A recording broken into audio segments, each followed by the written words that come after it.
There we go. Unmuted the wrong thing. Howdy, everybody. All right. It's another Wednesday. Got some good tunes. Anybody catches the volume all off or anything, let me know. Yeah, thanks, man. I appreciate it. Mic muted sucks. Should be good now, though. Anyway, so, hey, what's up, man? How you doing today? So, how do I say your name? Dawi Kern? I've been wondering. I've seen you chatting back and forth. Dawi. Okay. Sounds good to me. So today we're going to build another acrylic tofu, which actually makes me pretty happy because, well, I loved that last one that we made. I thought it was a really, really cool board. I was super surprised with the quality of the way the acrylic was machined. I mean, any of you guys who have seen my streams before or whatever, you know that I'm like perpetually surprised by the quality of kbd.fans stuff and how accessible it is based on their price.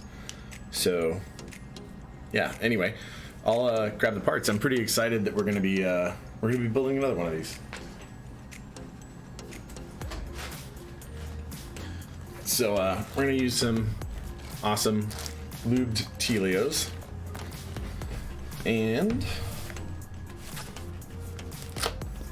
another brass plate build.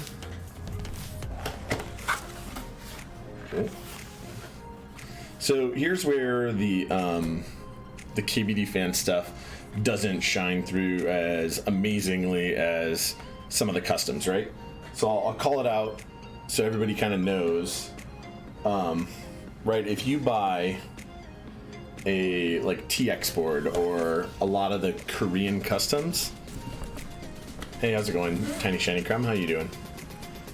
You get like some really fancy case, which, you know, I mean, you pay a premium for, right? But comes with like a nice microfiber thing and cutouts that'll specifically fit it. So that's kind of cool, but you know, you're paying twice as much at least for the cheapest Korean customs. So the value equation, it just really doesn't. It really just isn't anywhere close to the same, right? Your value is way higher with something like this.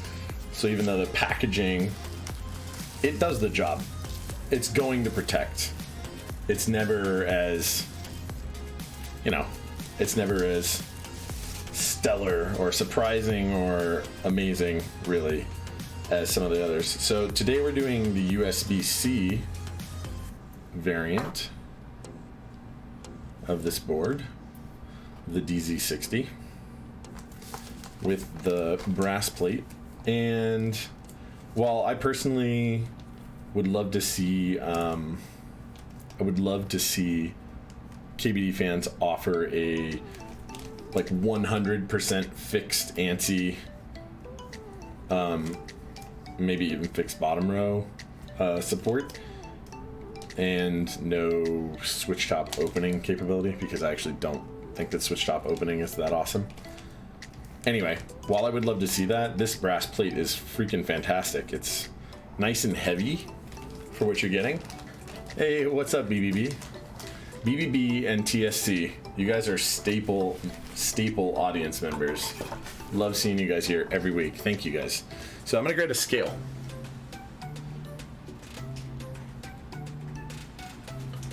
I'll grab this scale, and I don't know if you guys will be able to see from where you're at. Probably not. I'll actually do this at the soldering station. I'm curious to weigh these components, because when we weighed the final board, the last board, it was actually really pretty hefty for an acrylic board with no brass weight in it, no other kind of weight. So I'll weigh it over there. Yeah, man, I appreciate that. I really, really do. Appreciate that you guys think it's good times. So actually, I'm gonna take this stuff all over to the soldering station now, because I do want to do that where I weigh it and we kind of check it out together. So why don't I switch us over, move the microphone and stuff.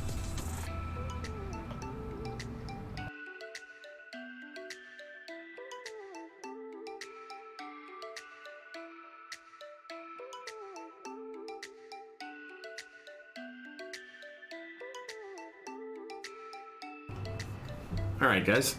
So yeah, here we are.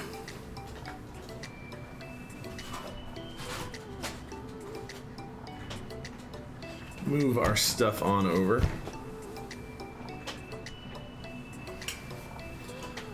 So, you guys can hear me? Yeah, okay, good. So, Tealios, lubed, all sorts of nice. I'm gonna move this over. I don't really need to type for now.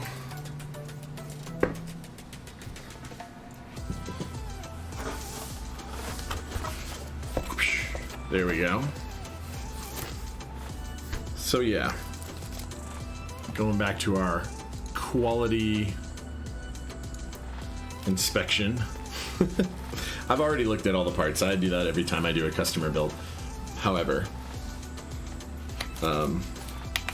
just to give you guys like an idea, and I know there's a plastic on here, but what is this plastic? It's not very heavy. So this is 5.8 ounces. So, I mean, here, I don't know what the plastic is. We'll try it direct. I mean, our fingerprints are going to get all over it, and it'll have to be cleaned anyway. But, so 5.6 ounces. That adds quite a lot of weight to this board. I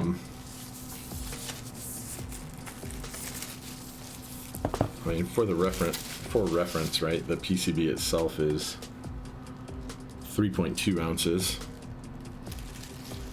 I don't have an aluminum plate here to compare it to, and the last board that we built was a Tech 60, and I didn't have one of those either. But, or I didn't weigh that either, rather it's aluminum case. So the case is 12 ounces, right? So I mean, that extra, we'll say the brass has got to be twice as heavy, or nearly twice as heavy as an aluminum one. It might even be more, I don't know. Oh, and apparently you get a fancy little keycap, power keycap.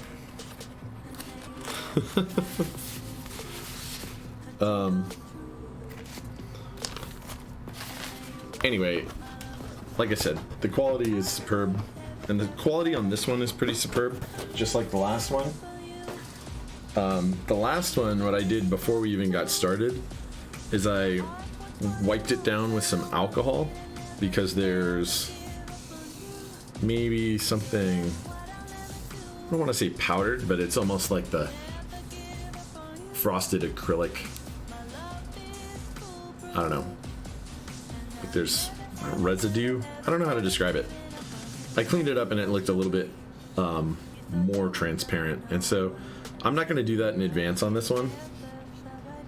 I'll do it afterward, because we're going to have our hands all over it. So this one, so here's like other things with kbd.fans stuff where it won't be as premium. You can see right there little tiny inconsistencies in the machining, and so I know that with polycarbonate, at least, those tiny inconsistencies are literally just part of the manufacturing process, right? And you can see that right there. But I mean, that's probably going to clean up just perfect with when I rub alcohol over the end of it.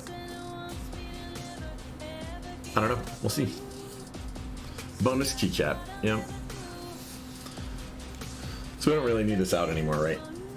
I don't want it to get damaged, so put it to the side.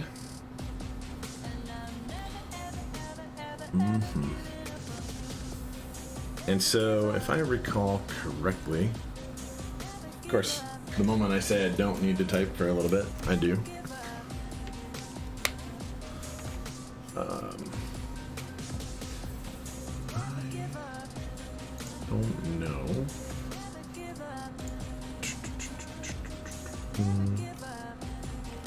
What am I looking for? Oh, yeah. So I keep track of all my keyboard builds via some Google Sheets stuff and Google Docs.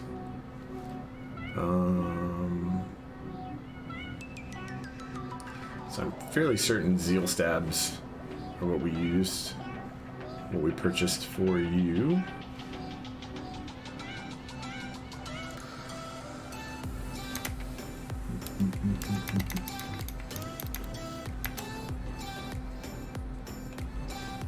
But if they were Zeal stabs, I'd probably set them off to the side in a bin so they don't get lost, right? The switches and stuff aren't going missing or anything like that, but I don't want a little tiny bag of stabilizers to go anywhere. Yep. So, oh, no, we didn't. Oh, that's right, we did not pick theirs. We picked, where did we get those stabilizers? Originative, that's right. And so originatives, I did set off to the side also, because I still didn't want them to go missing. They came all pre-packaged. I ordered more than just yours when I ordered them. I ordered some for me, but yeah. Came in this fancy package. It's all sealed on the ends. Not that fancy. But we're gonna set this guy off to the side.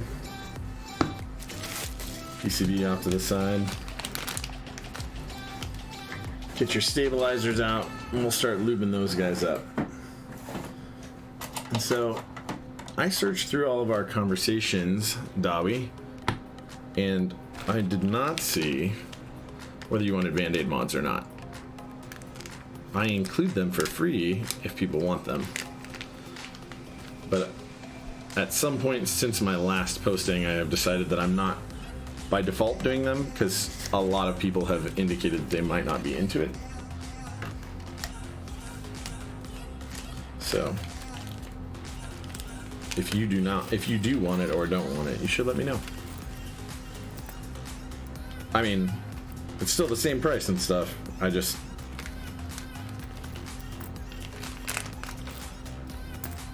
too many people have indicated they don't for me to leave it as the default. All the stabs. And are those? Is this a 625? Yes, indeed, it is.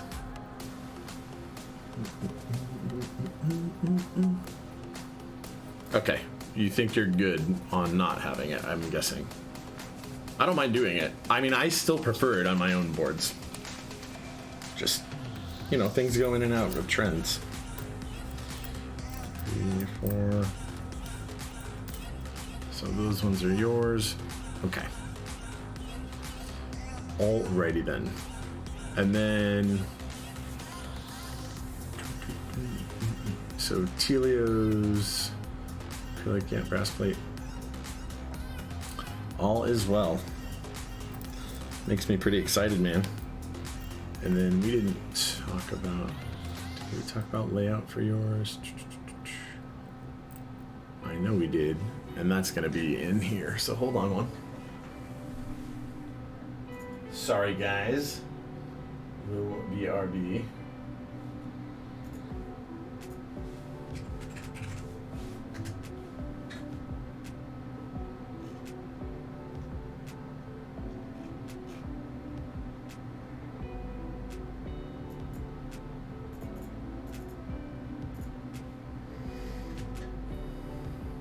Okay.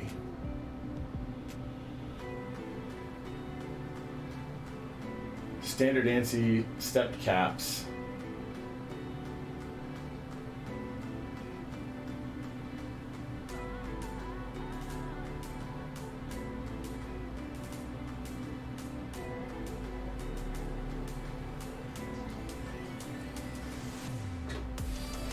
Okay. So exactly what I would expect. Standard ANSI with step caps. So literally exactly like this guy. Right here. Exactly like this, except for your caps lock will be stepped.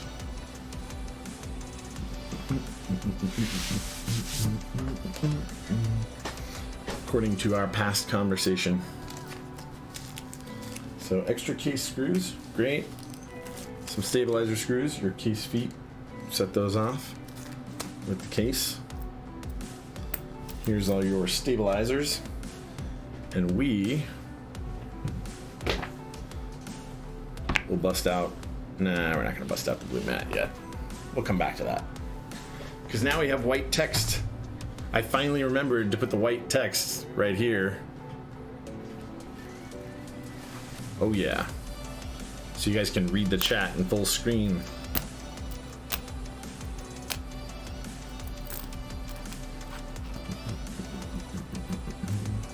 So we'll get our stabilizer clipping and lubing going.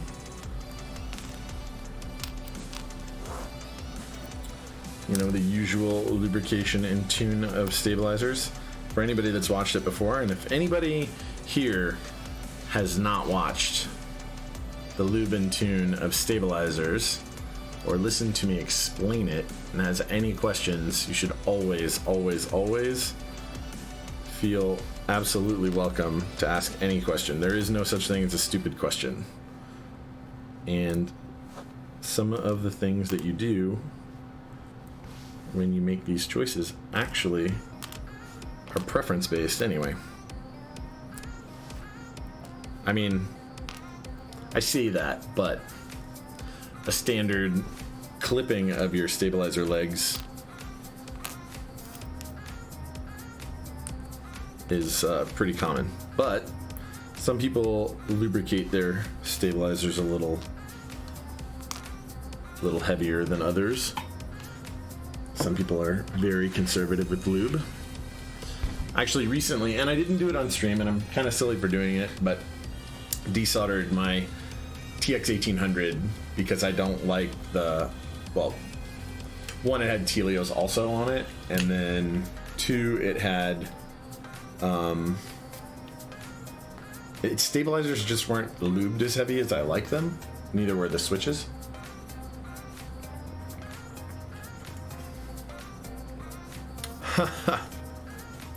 I'm sorry it's throwing you off, man. I am a lefty. It's just a thing. But that's part of why I like 1800 so much too. I'm a lefty, and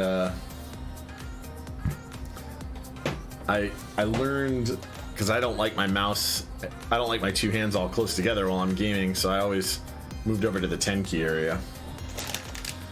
So go figure, like, if you're a gamer and you're lefty, you have options, right? Different options than probably some people might think about if they're right-handed.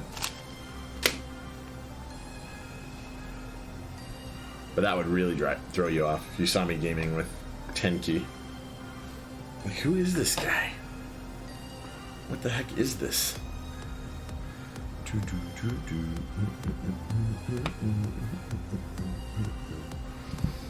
All right. Oh, I don't know what I'm doing here. I'd clip these first. So why don't we get that job done? Which actually is going to lead me to put that cap back on, because the last thing I want is wee plastic bits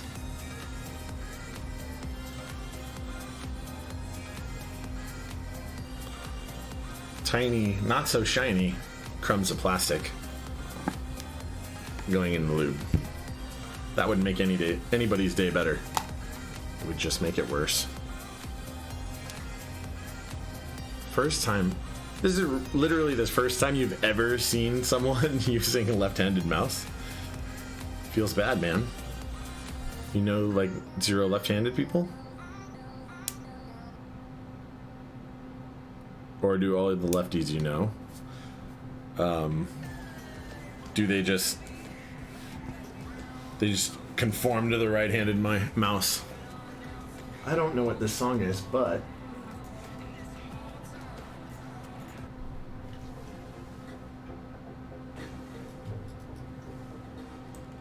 oh no. Lube on my finger got on my mouse.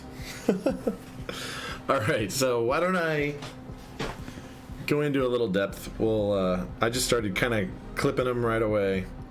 Why don't I talk about what we're doing here? Because at least a couple of you look like you're new or not regulars on my stream. So we'll briefly cover the clipping of stabs. So standard stabilizers, right, have the 2 holes on one side. It's a little hard to tell right there. Top and a bottom one. The stab wire goes in the bottom one. Top one is just to space it. And then on the other side, one big opening that ramps up. And that's where the stabilizer exits. Well, it's got these 4 little prongs, 2 on each side, but 2 of them are springy looking and have a little L-shaped thing off of them. You can see it on the top one near the tip of my finger here. And then this other one has it too. And so we're literally going to clip those legs off with the springy part. So all the contact points kind of come into contact evenly, and so that the stabilizer doesn't add spring.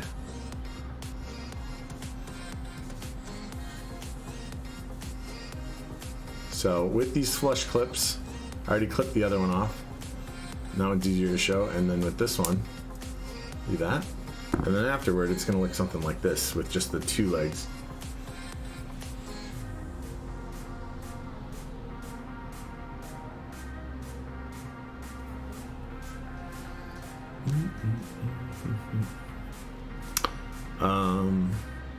Even your friends who are left-handed use right hand for stuff. Like in sports, it's weird. One buddy plays hockey, uses a righty even though he's a lefty. I can understand that. I never really was super into sports, but I've picked up a baseball bat in my life, and it always felt more comfortable doing it with my right hand.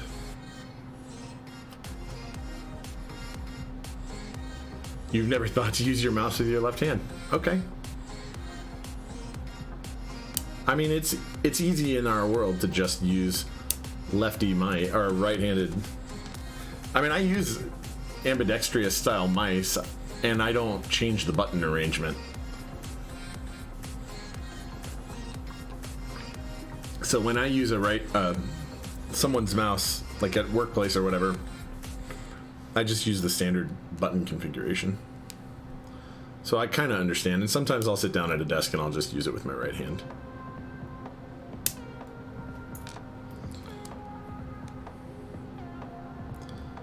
There was a point in my life where I would always just use it with my other hand, but when I don't know, my gaming performance increased when I started using my dominant hand for that fine motor control stuff. I mean, everything gets better with practice, but to some extent your brain is wired to be good at that. That being said, there is I've gone to some competitive pistol shooting events with friends and stuff, and have some of my own gear for it, and it's been a while since I participated in that, but I always would use my left hand for a really long time, and then I started using my right hand because it turns out that, like mice, most of the pieces of equipment are designed for people who are right-handed. So when I started using my right hand, everything got much simpler and more compatible with everyone else. So it was more convenient in every way other than the skill, and then that skill just developed to be really proficient with that hand versus my other hand. Not that I was ever better with my right hand than with my left, but I would say that I practiced so much with both, with especially my right hand, that I just got as proficient. I mean, I think if you were a professional gamer and you were left-handed and you just gamed right-handed all the time, you'd probably be pretty close to as good because you'd get so much practice. But at the same time, why handicap yourself if you're a pro, right? I mean, your dominant hand is your dominant hand, so might as well just try it that way. But I do understand if you never really thought to do it because what you were doing just worked all the time, then that'd be pretty acceptable. So all right, we're taking a big glob, and this is going to service both sides. And actually, I might still pull a little bit off with. Yeah, I'm going to pull Well, no, it seems to be doing the job.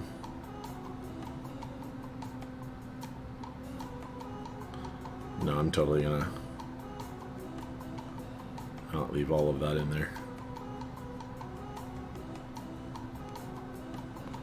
Yeah, so there's still a little bit left on here. Not a lot.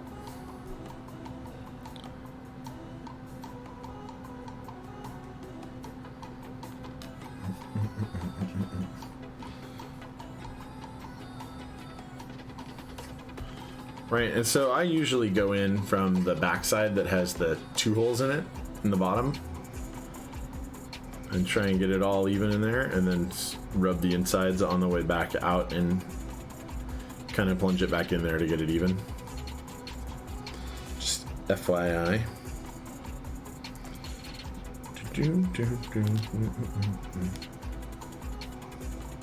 And then for anybody who doesn't know, the side with 2 holes in it goes toward the side that takes the wire.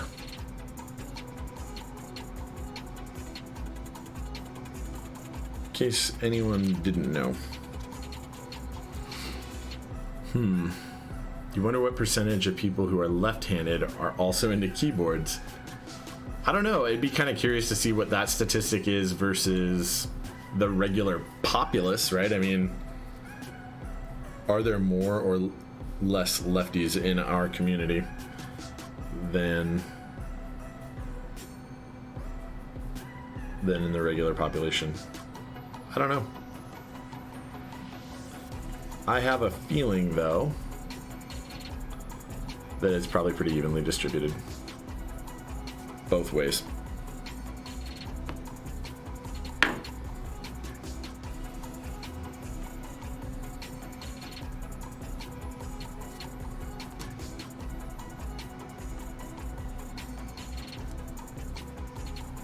Yeah, I got just a little bit too much in there.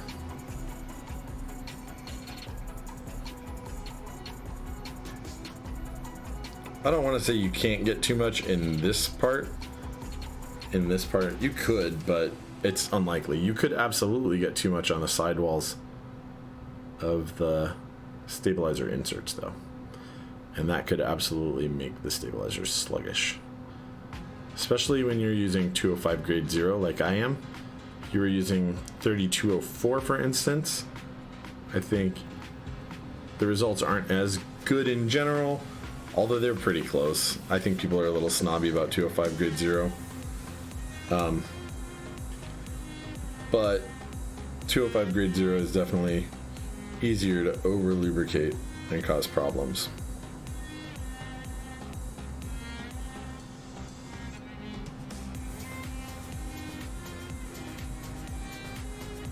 Without a doubt.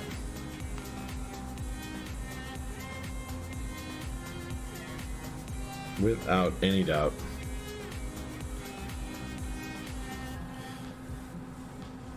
Don't want over-lubed stabs. It would not be pleasant.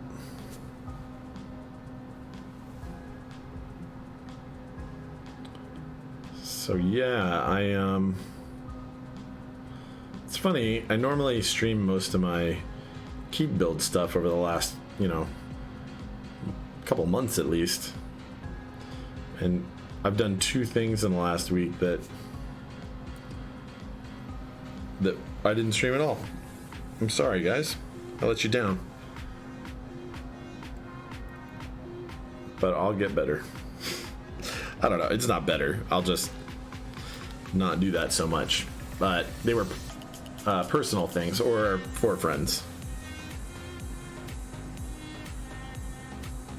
Hey, what's up? It's Undone. How's it going, man?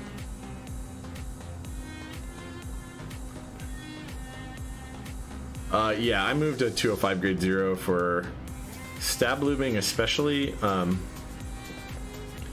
and really the reason for it for stab lubing is it's actually slightly superior for stabilizers, in that because it's a more viscous grease and ever so slightly not harder, right? Its NLGI hardness is the same at grade 0. as 3204. It's well, you can look at its temperature stability and stuff like that. I think it's ever so slightly better for stabs. For switches, 205 grade 0 is good for oh hey man, pop in and out, do whatever you got to do. And I totally understand. Oh, take it easy, man, and thanks. Yeah, so I moved. Oh hey, Dawi, thanks for subbing with your Twitch Prime, by the way. Seriously, that's awesome. You are awesome. Anyway, so what I was saying about 205 grade 0. For switches, it's...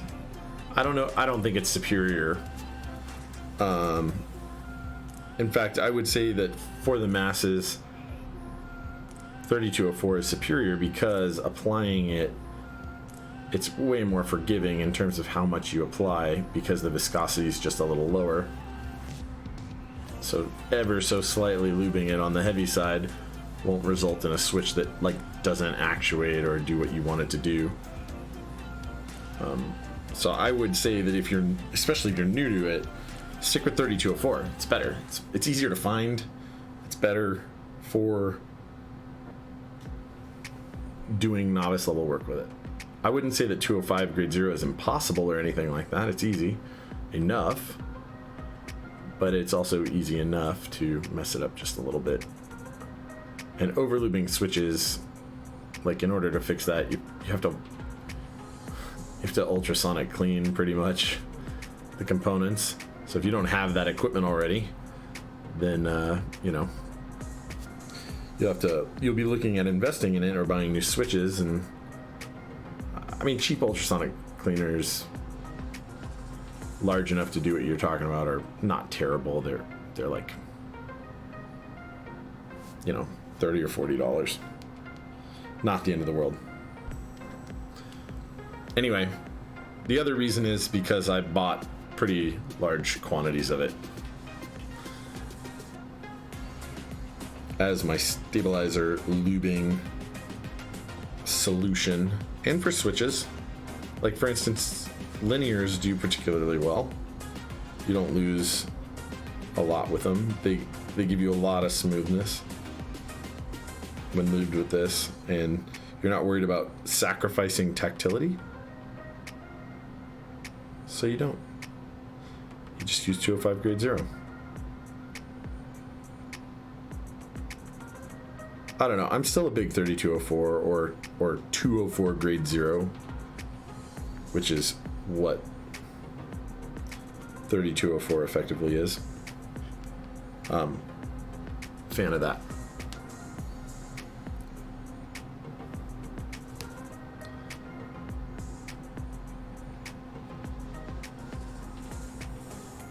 I think people are kind of afraid of lubing a little bit, afraid to get it wrong or do it wrong.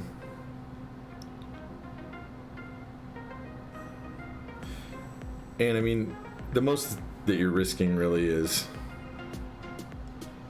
you're risking having to like do a lot of work to clean up the switches. It's really what you're doing if you don't know what you're doing. But there's only one way to become proficient at a thing, right? The way you get good at it is you do it.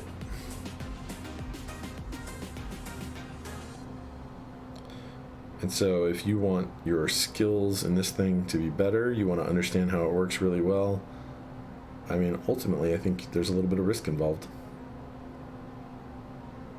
I don't think it's a huge amount, though. Personally, I think the risk is low. And ultimately, if you have to like solve that problem because you experienced the risk that you're afraid of in the first place, then, well, you learn that thing. But I guess that's the difference, right? So some people just want a nice board and they don't want to have to go through that. And I realize that, obviously. I mean, a number of the customers that I deal with are that. They don't have to hone the skills or maintain the equipment or whatever. They just want a nice board. So some people will contact me. for that. There are even fairly experienced people that I've encountered that want me to build their board.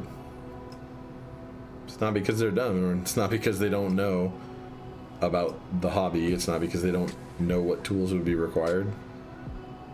They definitely seem smart enough to figure all that out on their own anyway.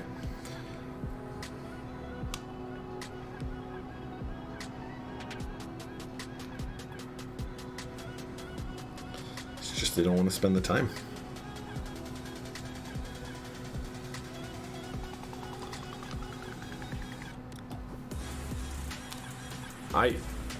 I personally like building boards, so you guys know that, plus the explaining how it works and having more people understand what's cool about mech keybs.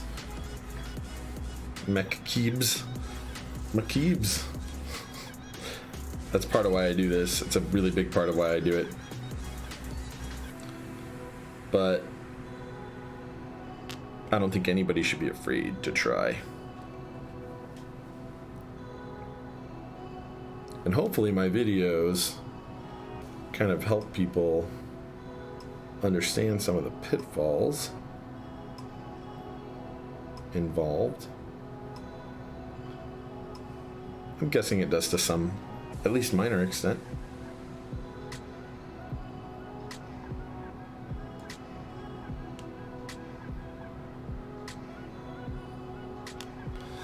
I am guessing it does.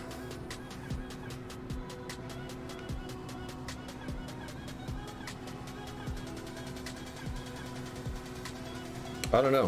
One day I hope to get feedback like, hey, I watched your videos and I attempted my own board builds and this advice helped, or, you know, this advice was stupid, don't do that again. I mean, hopefully I don't get too much of that.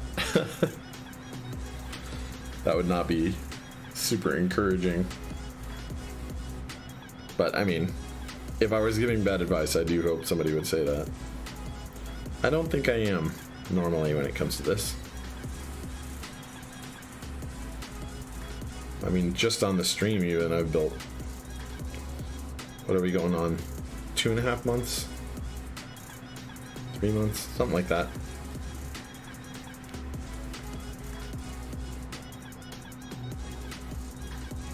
Quite some number. There have not been all that many problems with boards.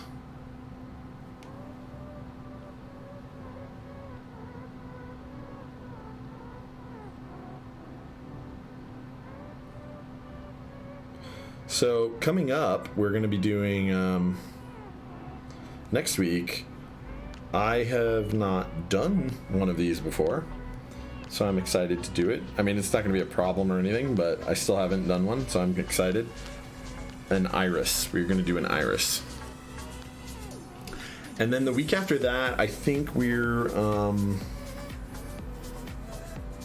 building another eagle. And then at some point in there, I don't know if it'll be with the day we do the eagle. Probably not the same day, but we're gonna rebuild. We're not gonna rebuild. I mean, hopefully we aren't gonna rebuild, though it's a distinct possibility. A CA66 that needs some repair work. There's a bad pad or a bad trace. I haven't actually investigated the problem yet. I just arrived the other day, and I haven't had a chance to really take a look at it beyond cosmetically inspecting that it wasn't damaged. So there's that. And then someone has shipped an LZST, so we're gonna do that. And then there are more already planned. They haven't arrived yet, so they haven't officially entered my queue, and I don't remember off the top of my head without looking at my sheet. So yeah, we've got, I think, of things that are committed and already planned, though parts may not have arrived yet. and also including things where I have all the parts for and they're ready to roll, I think 7 builds in the queue. So certainly there will be an uptick at some point where I get some of that work done on a weekend build to catch up, maybe even 2 of them. Shocks, hoping we can... Oh yeah, no. That will probably... So thanks for speaking up, Shocks. Shocks.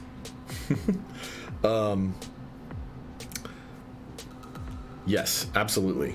That'll probably be not on a Wednesday stream unless, Wednesday's particularly good for you, and in which case I'd move one of my other regularly scheduled builds off to a weekend or something. Whatever, I'll work that out with you. But yeah, so Shocks is waiting, obviously, now, on a Kodachi arrival. So Shocks is gonna come over and participate because we know each other personally. Come over and, oh, don't worry about it. You're not gonna interrupt my queue, at all.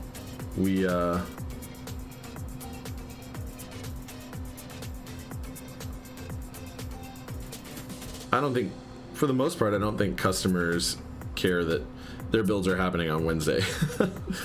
Wednesday is just the day I've set aside for it, and that's when they get built. But I also do occasionally pull up other days so that I can catch up, because I try and keep my queue to less than a month, right? So if I have 7 boards right now in my queue, then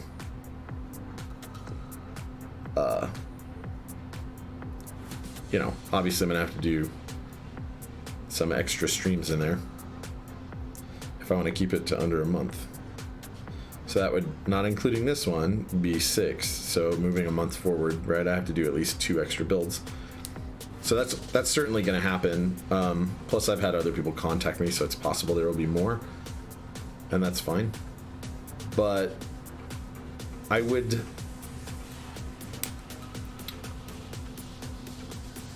Yeah, basically when your board comes around and you're ready to do it, I want to do that one, like whenever it's available to do so. And you are. Because I'm actually interested in seeing the Kodachi in person. I think it's a cool looking board. And I know if you're into that track point type thing, it's like for people who are living that track point life, it's super cool. And whatever its IBM/Lenovo original parentage is, I don't remember exactly what board it is. It's pretty obvious in the video though, right? That I watched about it, that's exactly where it comes from. I think it's cool, and there are going to be people who are into that kind of thing in the community. I don't know how many, but I mean, I see people, we'll say Nathan Kim, right, has a track ball on his desk. So obviously there's crossover in this community with people who are into alternative input methods in general.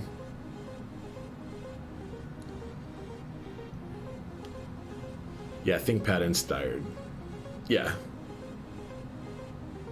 It's obviously ThinkPad inspired, and that's cool because it pays homage really well to their design styling. But I'm excited to get my hands on it and see it, and so I don't know if you want to talk about the details, but you can feel free to on here.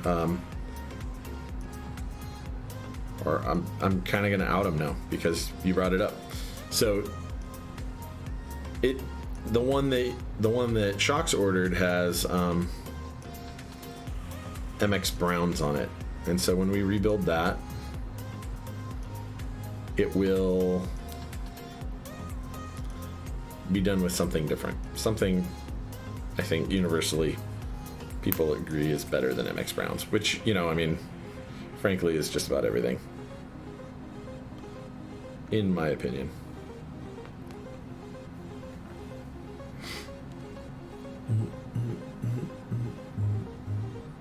So when we rebuild that, I'm kind of excited to see it as a final product. I think it's going to be awesome. And so, Shocks, correct me, because I'm not going to put my fingers all over that keyboard right now and look it up, right? But there was a mass drop for the Kodachi as a kit with no switches in it at all. But the one you're getting has MX Browns in it. So I'm sure someone else will do a build video of it at some point. But I am excited to see it, to unbox it with you and see that. And then, I don't know if Gucci is in here right now or not, but Gucci is sending me something really awesome. And it should be here later this week, so there's a very distinct possibility that it will make an appearance. Well, I mean, let's be real, it's not a distinct possibility, it's like an absolute possibility. An absolute certainty that it'll show up on whatever my next stream is. And that's all I'm going to say about that until it gets here. Because, well, it's truly awesome, in my opinion. And I think any of you guys who are into Alps or vintage boards at all, you're going to also think it's truly awesome.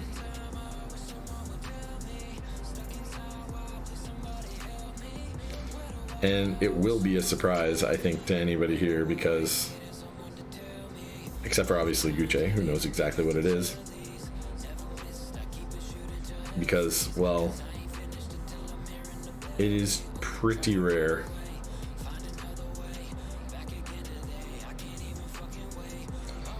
Yeah, so I actually kind of want to change this song, however, I don't hate it or anything, but I know I've heard it. Oh well. It's gonna have to wait. I got lube all over my hands. Way more than I normally get on my hands doing this. Apparently, it's a messy day.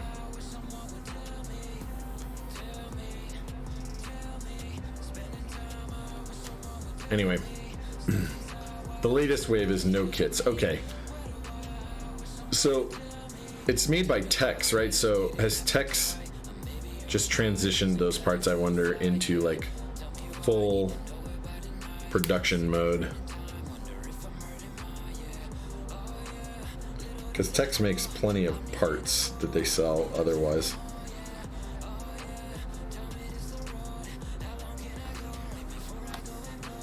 I do wonder.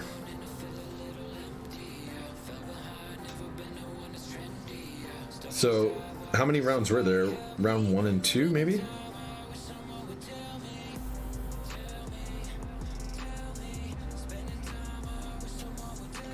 Because I've not seen a ton about them.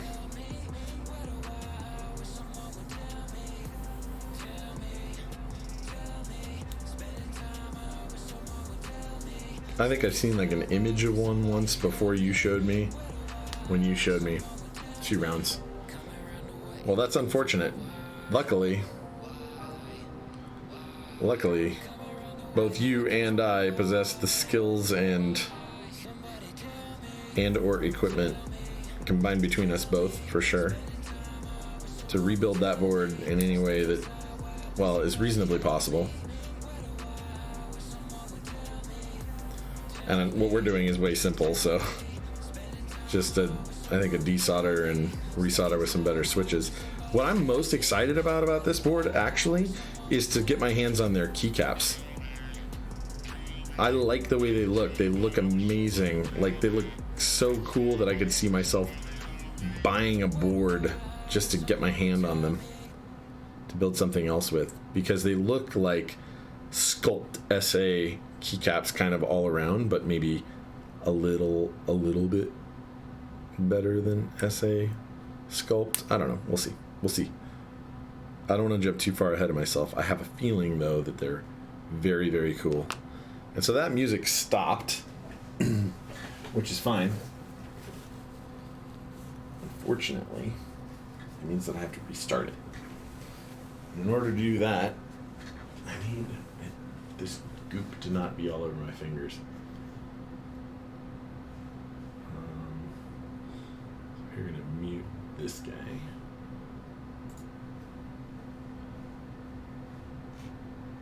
Sorry, guys.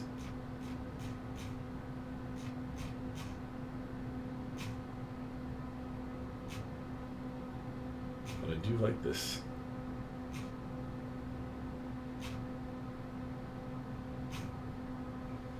Okay.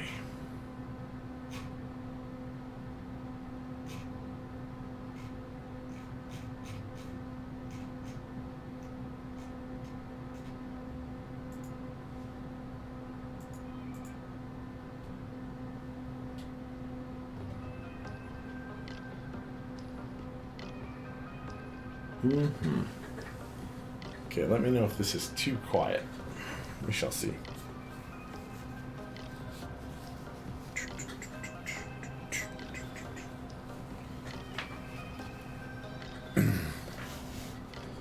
Hard to find info. All they have is a Facebook page. Yeah, I never liked that about Texas Thing.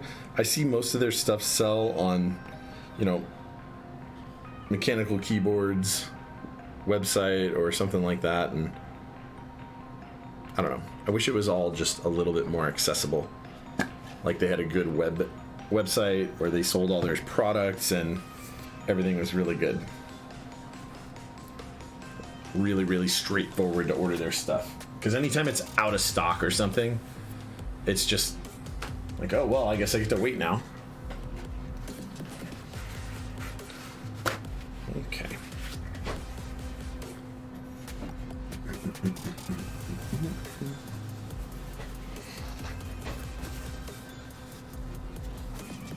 Try to find info, yeah. Hey, Tiny Shiny Crumb, thank you for the 100 bits 7 minutes ago that I didn't let you know about. Thank you so very, very, very much. I do appreciate it.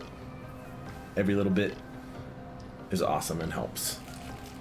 So, we're going to do, on this PCB, we are going to do standard ANSI and stepped caps. So this should be pretty straightforward. And a keycap set is going to be making its debut on my channel. Not like its prime debut.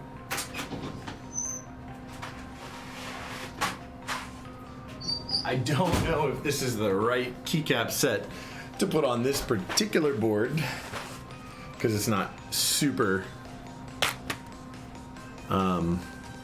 fitting to the Tofu Acrylic with the underglow, but yeah, get us some of that modern Dolch action.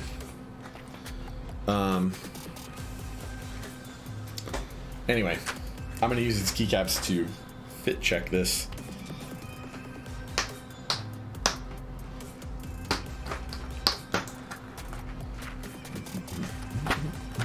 Make sure that we're putting our switches in the right locations, or our stabilizers in the right locations. So take this 6.25U doodad.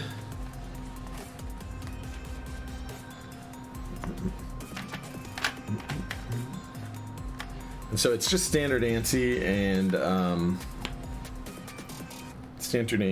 and stepped caps. So we are doing it. There's only one. Okay, good.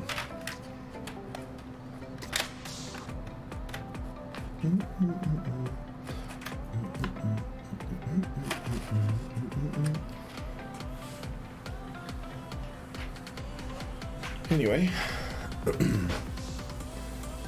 so the reason we're doing this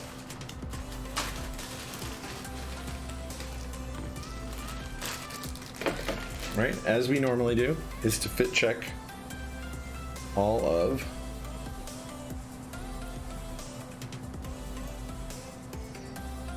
So I'm gonna go right out and guess that it's right there. So we're gonna, as per usual,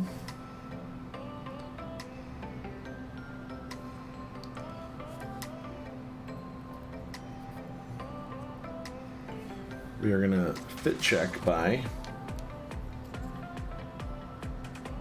making sure that our overhang offsets right when we have a board with all this adjustability.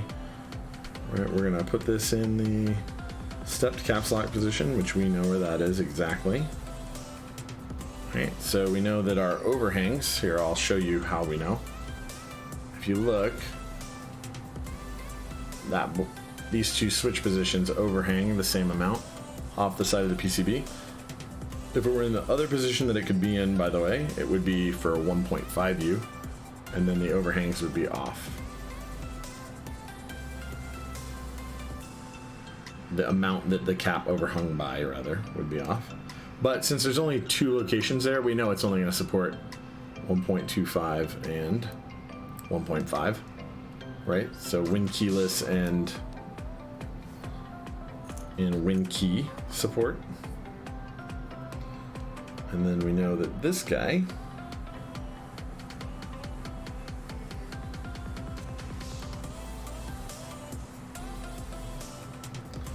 should be able to support a little bit more. Oh, did I not?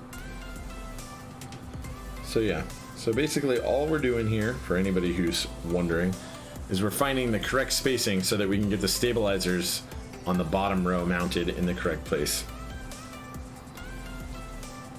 And actually, the stabilizers for this shift right here could be mounted in multiple locations, and for here, although this one's easier to tell.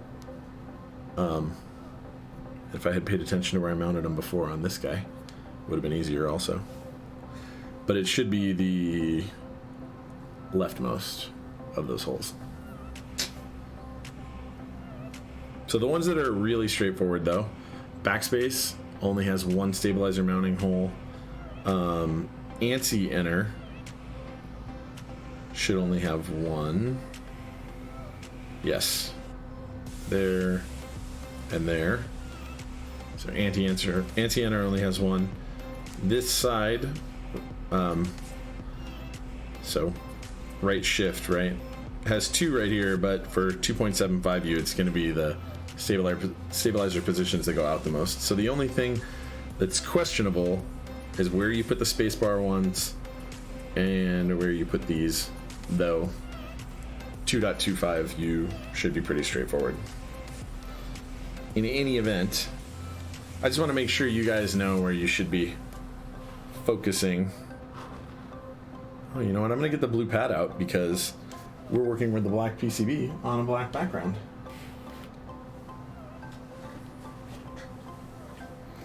Got to do it right.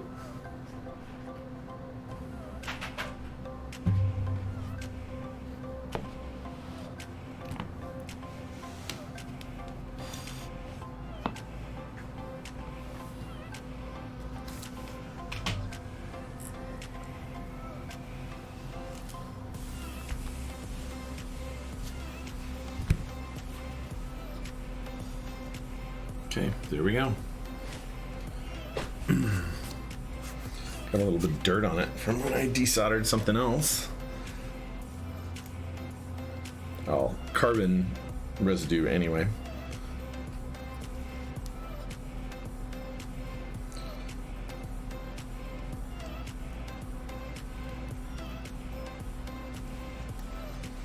Okay, so we got all that done.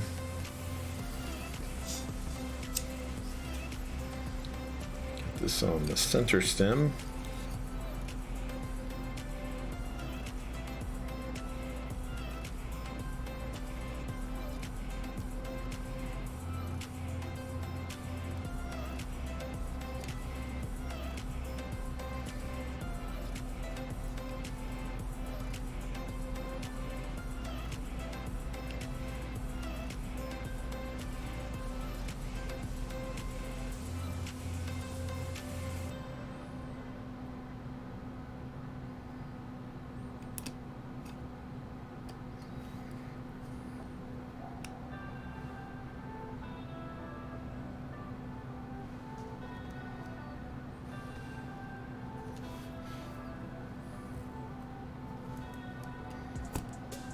Okay.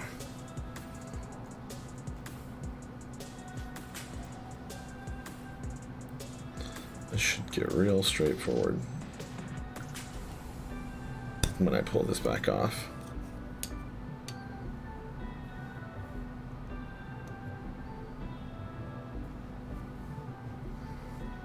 Perfect.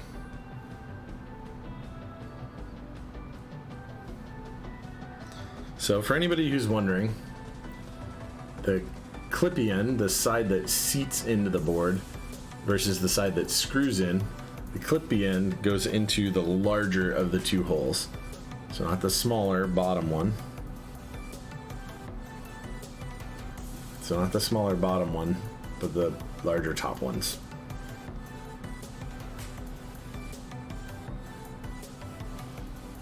In case you don't know, oh, this isn't our stabilizer that's lubed. This one is.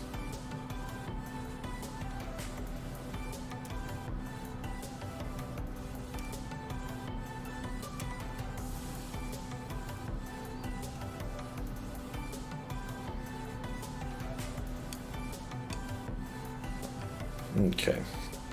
And so this is a black PCB, so it's going to be real hard to tell where the traces are. I mean, we'll see gold pads, right? But we're going to use our washers.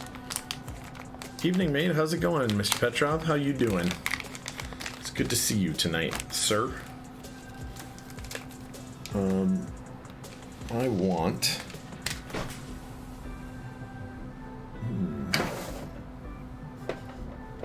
some tweezers. Good life advice right there. Stay away from the smaller bottom. Dang, man. Dang. Yep. Just stay away.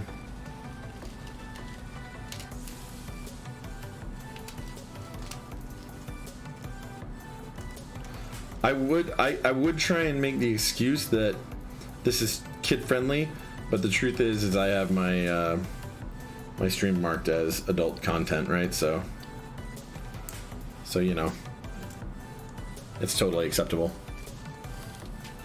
Truth.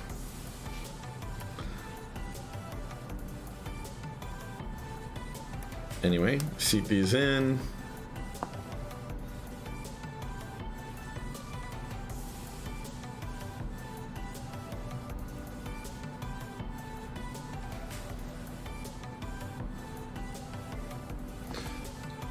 I'm just trying to make sure I line them up right.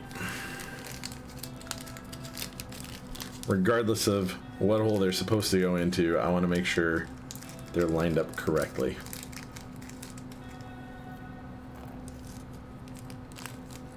And they go in smooth. Lubed? What?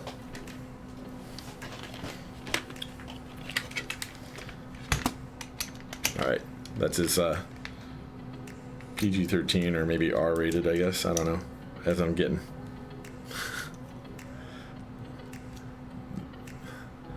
That is what she said.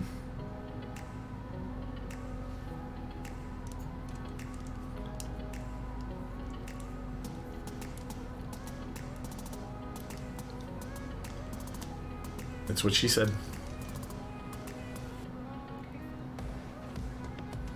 I don't know. Is it Petrov? Is that why that's good life advice? You explain that. At your own peril. Never know who's listening.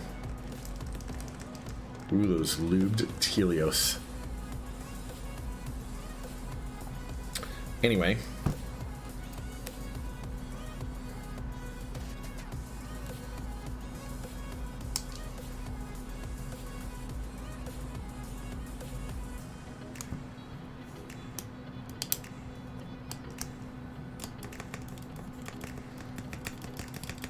Oof, I like it. I'm gonna leave that off to the side because we will be using that guy again. And it can't hurt. We'll just grab him.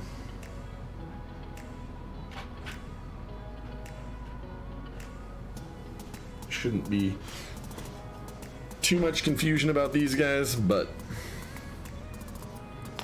yeah, this is definitely the outer ones, right? It's easy to tell. Mostly because if it were the inner one, the overhang would be silly. I'm trying to remember what that outer one is for, what layout that supports. Like a 2U? I don't know. Like a 2U right shift? What would that be for?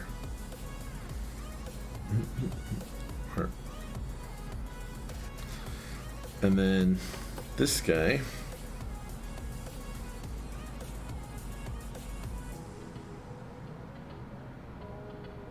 Fairly certain it's, yeah, it's the inner one.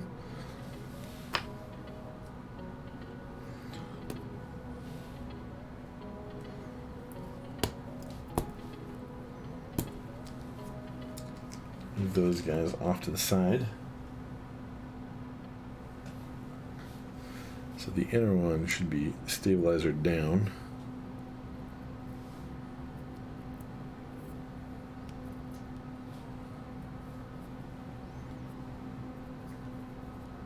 Oh, let's put this other one in there too. Let's actually get all of them in.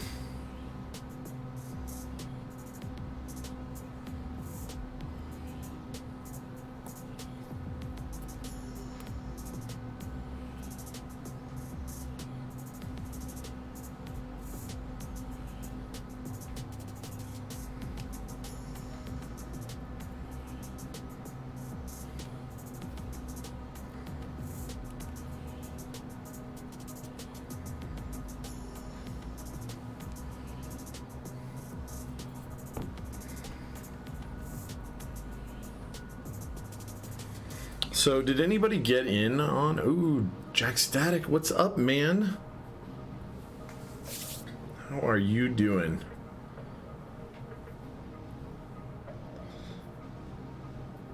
So what all did you guys get in on recently? There were so many buys that are up and have been up that I'm curious what like really spoke to you guys that you had to jump in on. Because I will share mine. But I am curious as to what you guys did. Because I know what things were just like too good to pass up for me.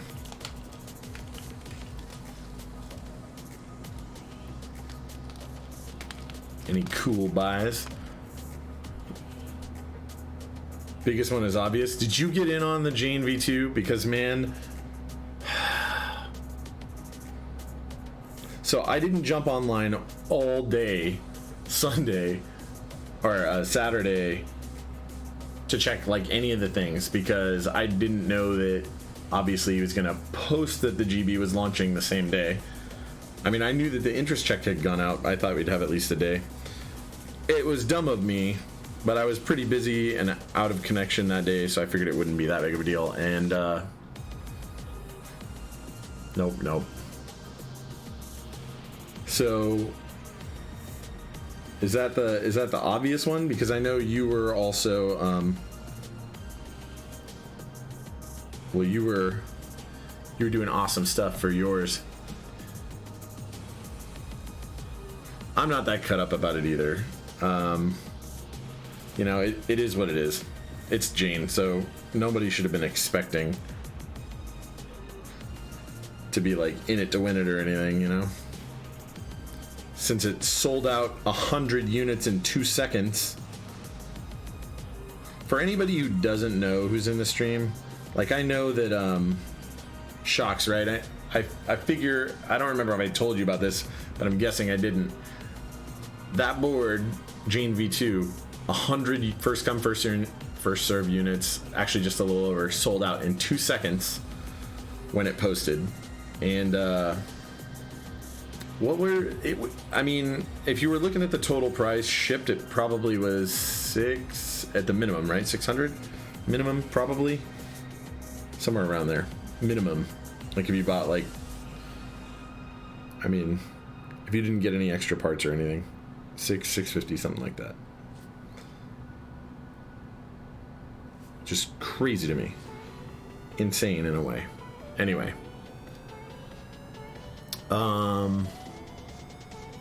Biggest one is obvious. Yeah, I gotta sell stuff. Missed the Jane by a second. Yeah. Biggest ones coming up are J01. Oh, I know, Petrov, and I am waiting for that J01. Kepler. Oof. I want in on Kepler too. I want in on Kepler. I'm totally down. Like, really want in on Kepler. Oh, so good. Yeah, Satisfaction 75. So that should be launching, I think, on the 6th, right? So soon. I don't know if I'm going to get on it or not. I actually like 75 quite a lot, but with all the other buys that are going on, I'm not 100% on whether I would do it yet. I really want in on Kepler, Irma, and Plasticalis. And then the one thing that I did get in on that I'm not going to talk about until I have the board in hand tomorrow, that Gucci set up. So unless he jumps in and wants to talk about it, he's more than welcome, obviously. But it will show on my stream. In fact, it's possible that Saturday will hold a where'd that screw just go? It's gonna have to wait. So it's possible that it will debut on a chores episode where I handle some desolders of stuff and some other stuff like a KBD pad and stuff this weekend. But there's that. And it's old, it's vintage. Anyway, using the same manufacturer as Kepler. That's awesome. Wait, you're doing an American manufacturer. I didn't know Kepler was being produced in the US. That makes me happy. You got new Jane. Lost the old one. Yeah, man, I saw you post that. Oof, so good.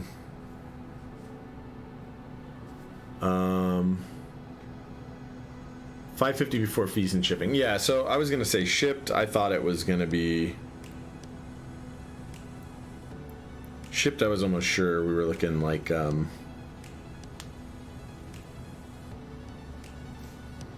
$650, like without any real question.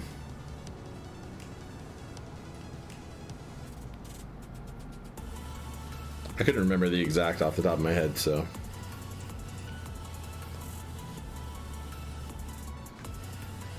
Ballparking it, right?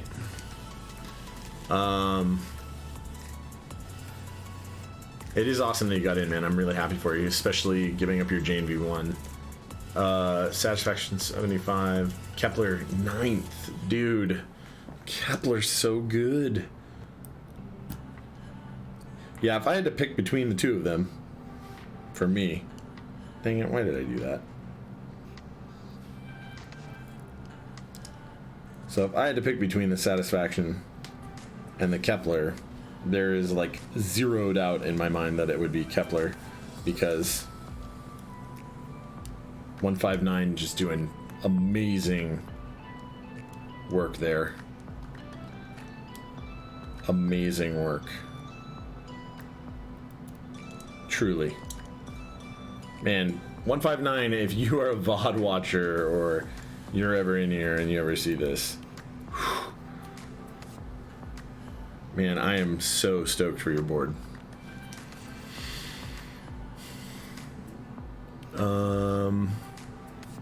Silver Kepler. So I haven't looked at the actual GB post, all the details. But I know initially we were talking about PVD and black and maybe on original, but that board, I'm guessing those are colors that are still, that he's still gonna have or offer, right? I'm in for black.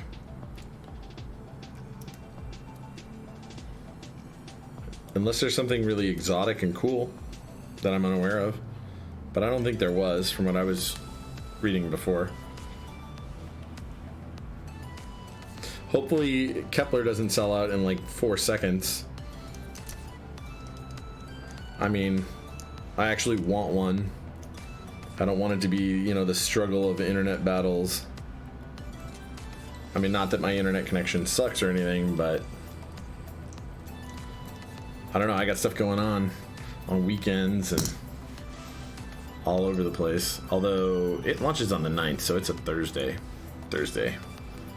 I don't remember, what time does it launch? Ooh, what time? 2 colors, black and silver. Yeah, if I only had black and silver, there's not even a question in my mind. It'd be black for me. But I don't have very many black keyboards, funny enough, or black metal keyboards. Mine are mostly brighter colors, and so I need something to go with some darker key sets, because a lot of the key sets that have been coming out that I've been getting in on, like I got in on Waves, I got in on Eclipse. You know, a lot of the key sets that are coming out, or that I've seen very recently, have dark color themes, and so I need some stuff to go with dark. So black.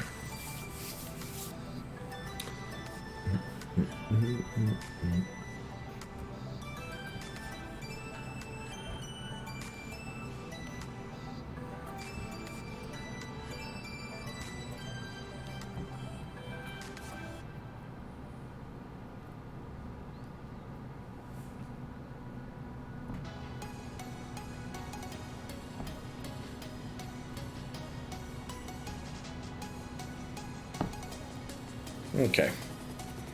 Pretty stoked about this. What I am going to do, though, put this back in.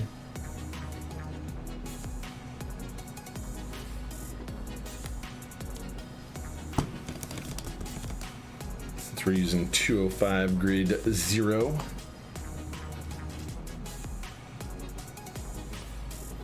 Well, I'm actually going to pull that out first. Might as well. And then put this plate on top of here.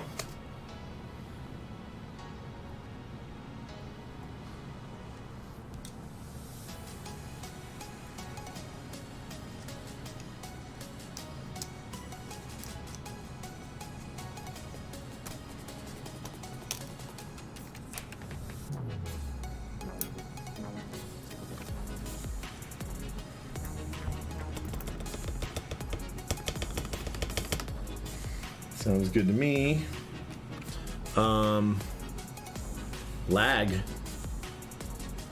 Was there actual lag? Oh no, I saw lag. I hope it's not lagging, Petrov.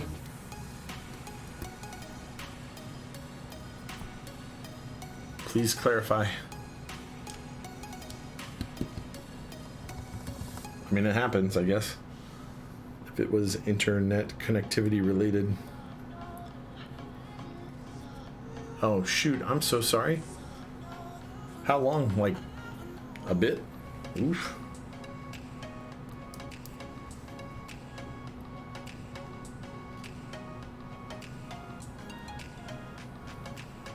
Hopefully not terribly long. Sorry, man. Feels bad.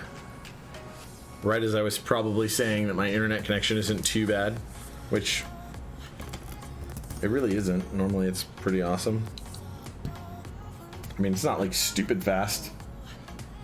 It's, you know, the fastest they offer here where I'm at, so. Which is 100 meg. Been trying to move to, by the way, 300, as they keep promising it's out. And then when somebody arrives, it is not available yet. 'Twas lies.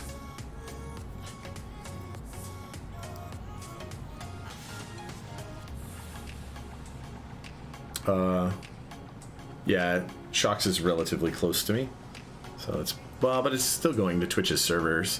Like, I'm streaming to a server in San Jose.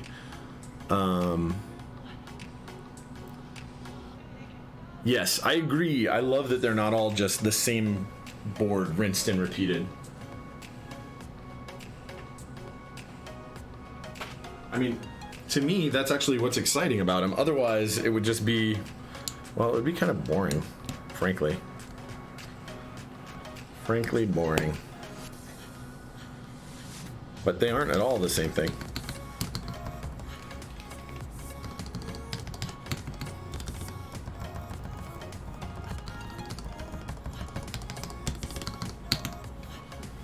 Oof, sounds good. What's up? Chokan KB? Chokan KB? Chokan KB? Yeah, it does sound nice. These are pretty good. Here, I will mute this for a second. You guys can hear.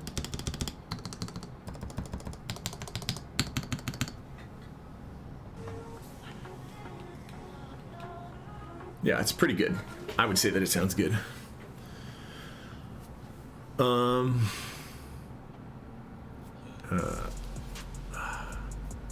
Even if it's the old stuff, guys like AIO3, yes, they are. So that is something that I got in on that I want to talk about for sure. I did jump in on the KBD 8X V2 and a pad, and I wasn't 100% sure whether I was going to do purple, like a purple top with a pink bottom, alu or polycarb, and I ended up jumping on the polycarb wagon. So I'm kind of hoping that it's freaking awesome.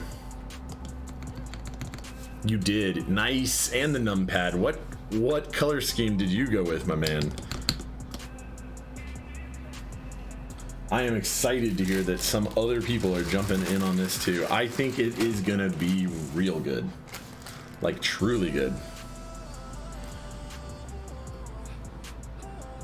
2 numpads, because dang, custom numpads are hard to find.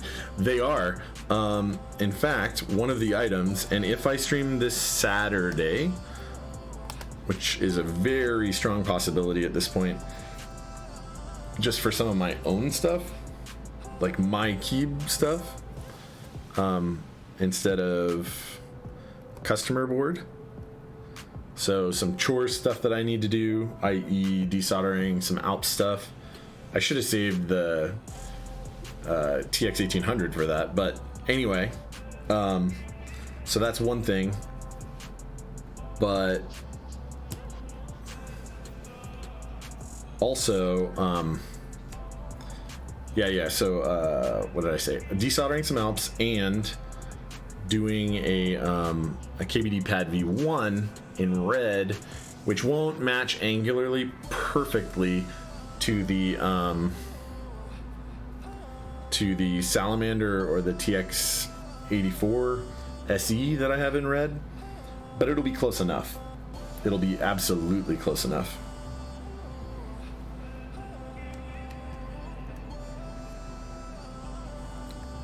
Close enough to be pretty usable. And if I do the TX 84 SE, when I try and match it to that, if I do it in linears, which I probably won't, I'll probably use Tealios. But anyway, I don't know, it'll feel pretty close to the same too, which would be nice.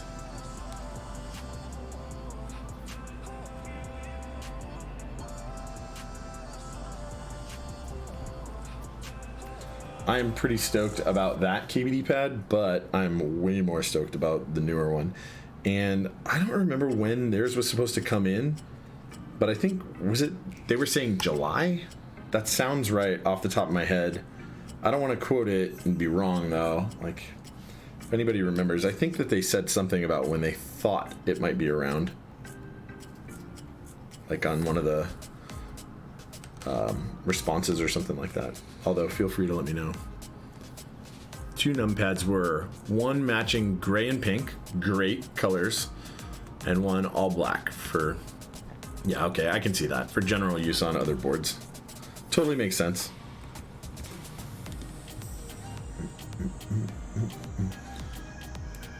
Totally makes sense. Oh, pull that one off. Stepped caps are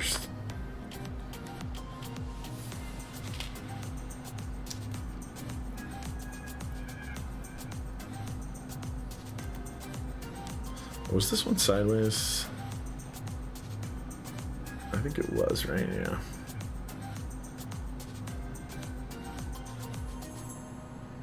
No, it isn't.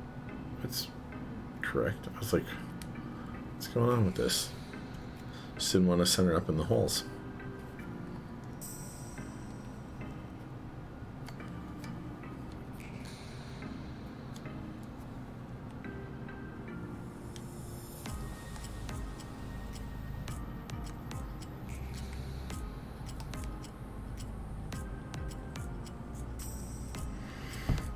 Okay. And then let's get those other 4 125 mods.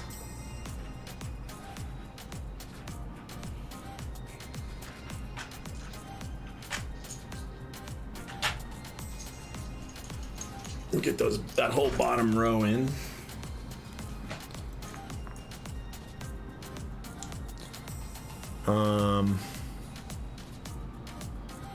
Gray and pink would be this match. Sorry, I gotta look at it. Gray and pink would totally match that. So that's like silver, but yeah. Oh wait, if I click on gray, yeah, that would probably match pretty well, especially since it's from their website too. Have I heard of anechoic chambers? Imagine a board that's silent, but you can feel how deep the switch click is, only achievable with Alps, by the way. That's what you're working on down the line, anechoic. So I have heard of an anechoic chamber. In fact, I've been in a very large anechoic chamber. Very large.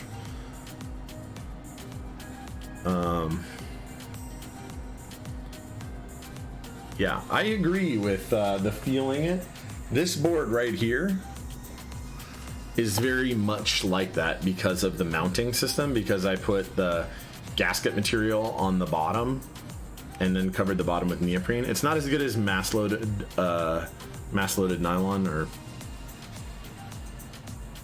yeah, but it's very much just about the click of the switch. Very, very much. It's pretty odd. But I am stoked that you're making an anechoic keyboard. I really, really am.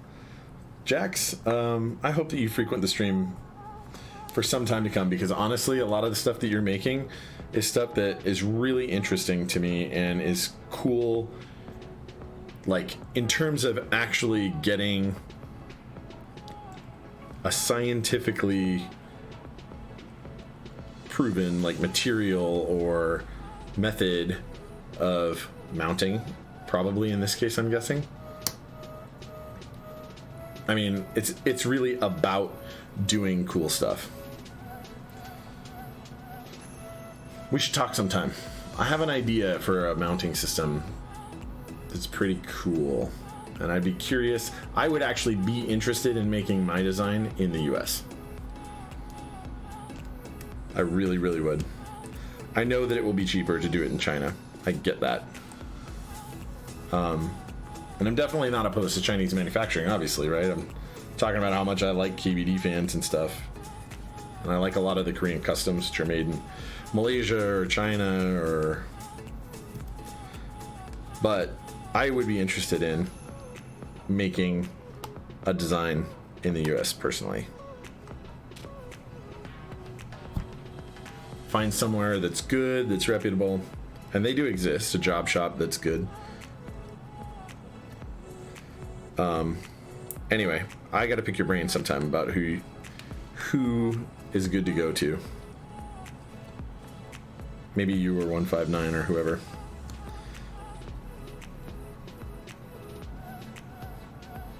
Different mounting for different feels.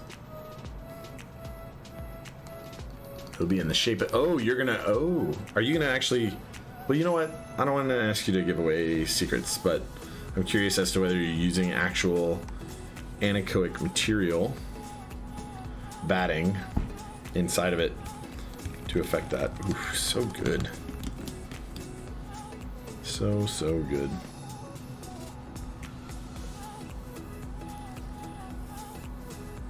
Probably won't. For cost, you mean? I'm guessing.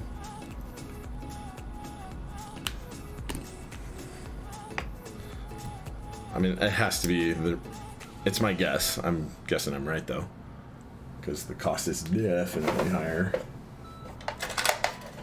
Like a lot higher.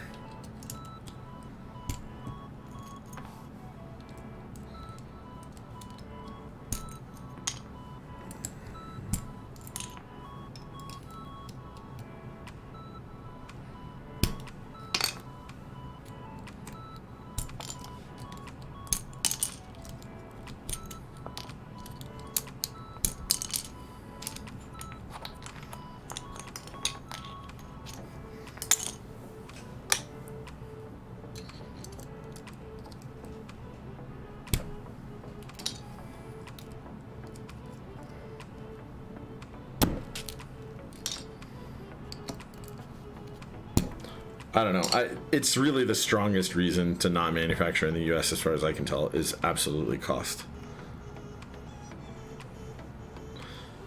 But that you don't want to use them for whatever reasons, again, unless it's like literally quality related, I would probably try.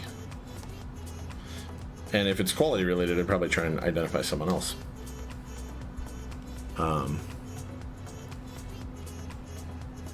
Oh, unless it's you? Are you planning on buying a milling machine? That'd be cool. I thought about it, man, so many times. Willing to experiment. China is more adventurous. Sure. I mean, US manufacturers are adventurous. You just need to pony up a lot, right, for it. Like a lot. In many cases, too much.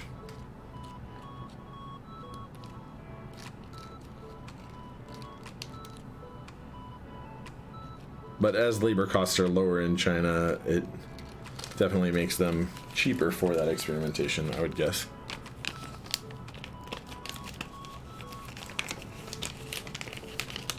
Getting stuff done in the US is scary. Why do you say done in the US is scary? Because of quality or something? Or just the cost, the absolute cost?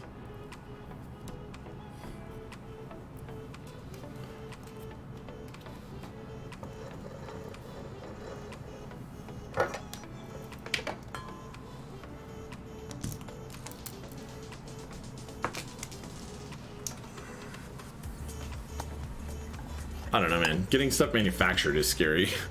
I think is where that goes down to, I'm guessing.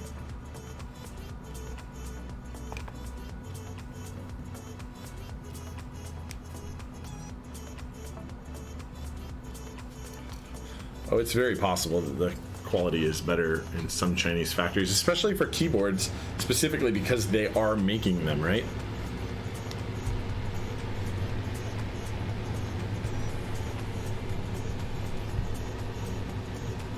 Hopefully that is quieter in terms of background noise, and you can still hear me pretty well.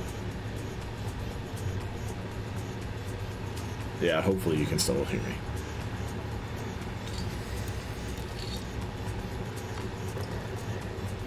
Not even just the price, but period. Okay. Yeah, I think it's experience, personally. It's gotta be, right? What US company has dealt with making keyboards in the last, I don't know. Oh, come on. In the last, I don't know. Basically, anyone in here's lifetime, really. Probably. Okay. That guy in the corner.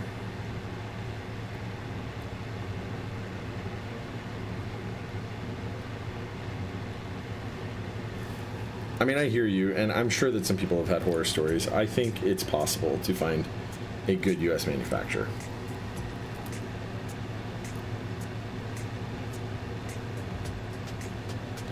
It might not be, and I may give up on that dream and go with the Chinese manufacturer.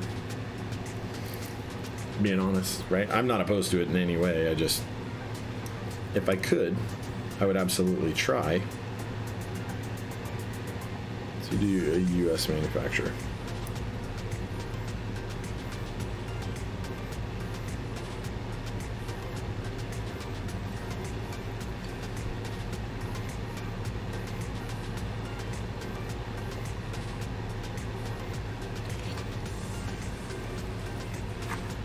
So what I didn't do was test this bad boy. It's just bad, and I soldered it already, so, you know. I mean, I did actually test it, but I didn't test it on stream, so let's pull that up. And we will. Pow.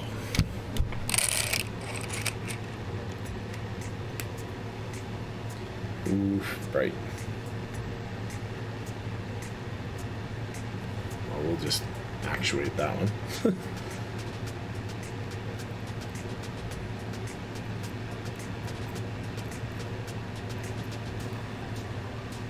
Hopefully you guys aren't blinded by the light.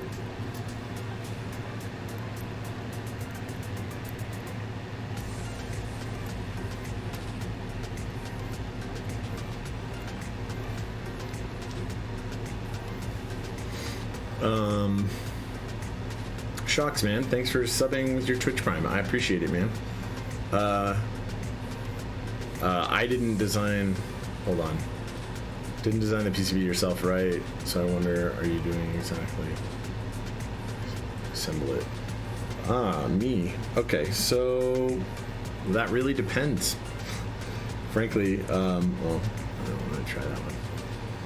It depends on the customer. So sometimes I order a kit board for a customer. Sometimes a customer sends a kit board to me. Sometimes I solder on some SMD components onto an existing PCB that doesn't have them. Sometimes I... Oh, that was caps. There's all sorts of stuff. So this one was not a kit. So this one was a bunch of disparate parts that I ordered.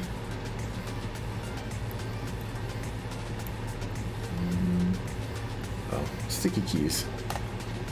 No, I don't want sticky keys on.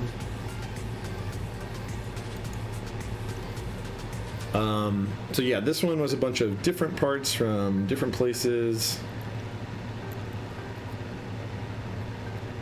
And I, for this particular customer, ordered them on his behalf.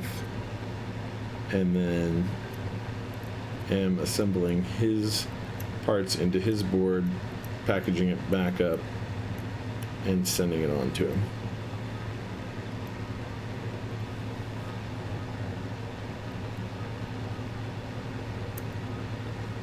Control, yep, okay. So that might be the function key. Both of these, in fact, might be the function keys by default.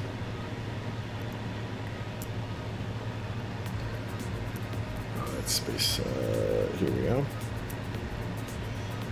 Yep, and so then I'm going to build it. So, but I do different builds at different times for different customers with different requirements. This is the whole row. So yeah, it really depends. A board coming up that I'm doing, I'll be doing PCB repair. I've done that before. Yeah, I mean, there's a bunch of different options, really, my learner.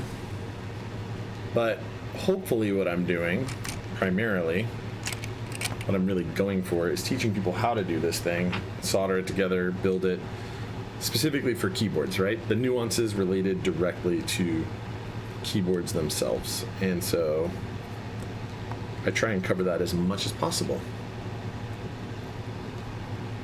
But if you have questions about keyboards or assembling them specifically, absolutely ask the question. I will answer any of it that I can.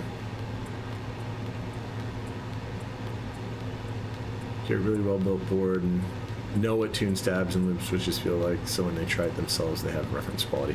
I agree. I think that's actually a really big benefit to it for noobs. Especially that part about stabilizer lubing and switch lubing. So I've only done one video where I've lubed switches. And mostly I think because I don't think people are particularly interested in it. If I have people actually requesting that content, I will put more of it up. Absolutely. I'll have you guys watch while I lube switches. So a lot of the time when I lube switches, however, I do it like while I'm doing some other activity. But normally I'll give a walkthrough about what I'm doing. Like in this case, I soldered up here, soldered down here. I soldered that one for whatever reason. Normally I do all the corners, just like torquing down bolts or anything where you're trying to get even pressure application. Hold down the corner, let it re-solidify. Make sure that guy's all down to the PCB. That one could actually be a little bit better.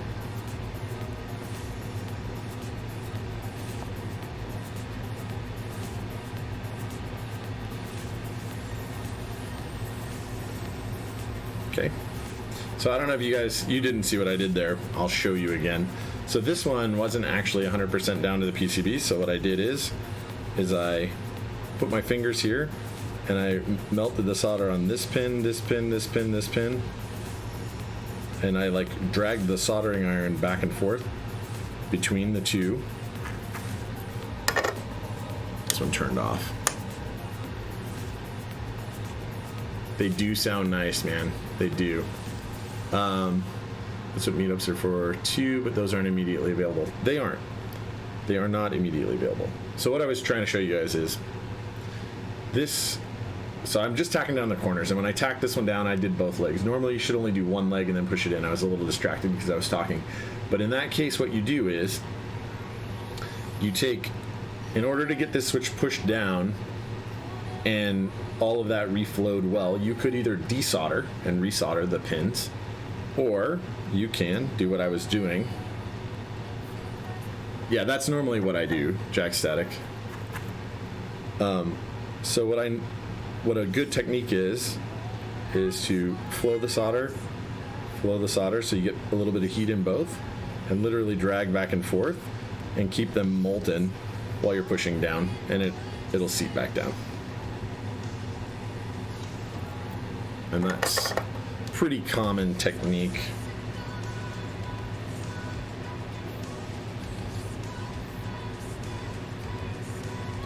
Pretty common technique.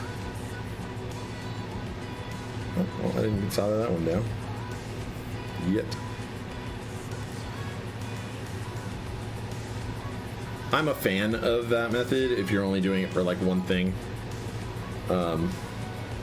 Especially if the board is mostly otherwise together, right? Then you would absolutely want to do that.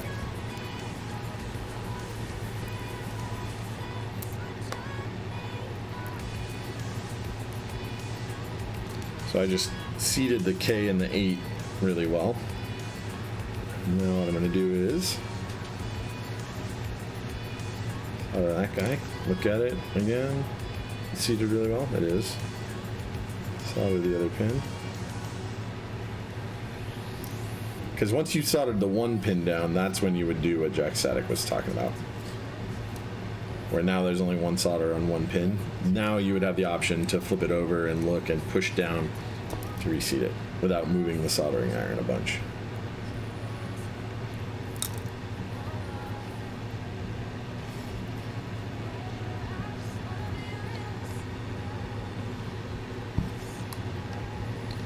So the 4 and the F.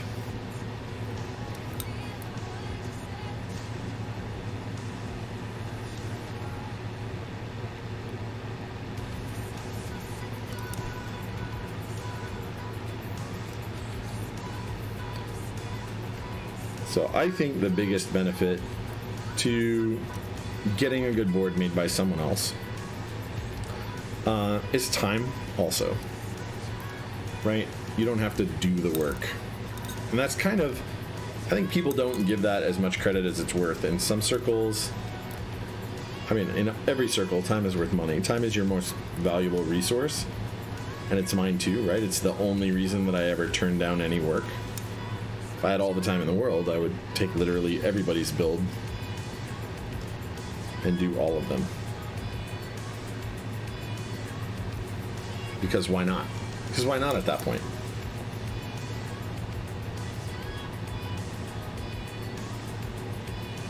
But the biggest benefit is having a board that was well made and the peace of mind that comes from somebody experienced it who isn't going to melt, who isn't going to burn pads up off your PCB and stuff like that.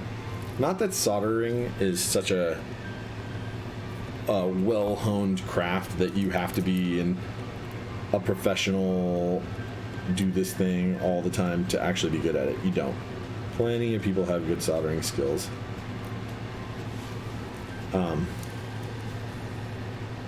I just think that that's an advantage. I like building kits, but I also like building custom stuff for people. In fact, I've never built an iris, right? So next week we're going to build an iris. And I'm looking forward to it. I mean, there's a bunch of through-hole soldering of components on board, not just switches, right? You got to do the diodes too. And I'm fairly certain that customer wants backlight glow too, or backlighting, so in-switch LEDs, although I cannot recall off the top of my head for sure. I'd have to look at it. I know at least one or two customers want that coming up. Anyway,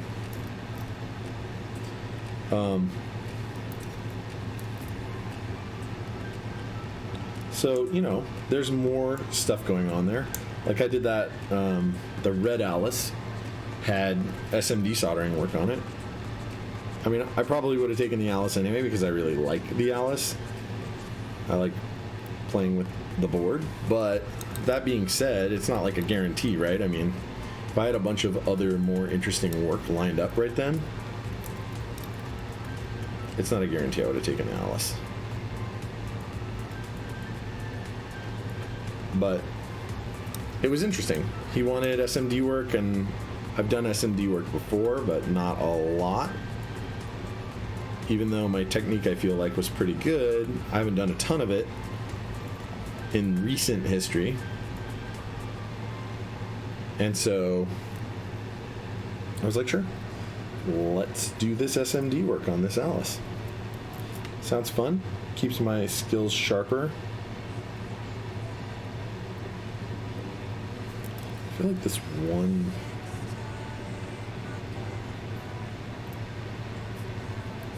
No, it's down. One pin looks shorter almost. So yeah, that's my thing.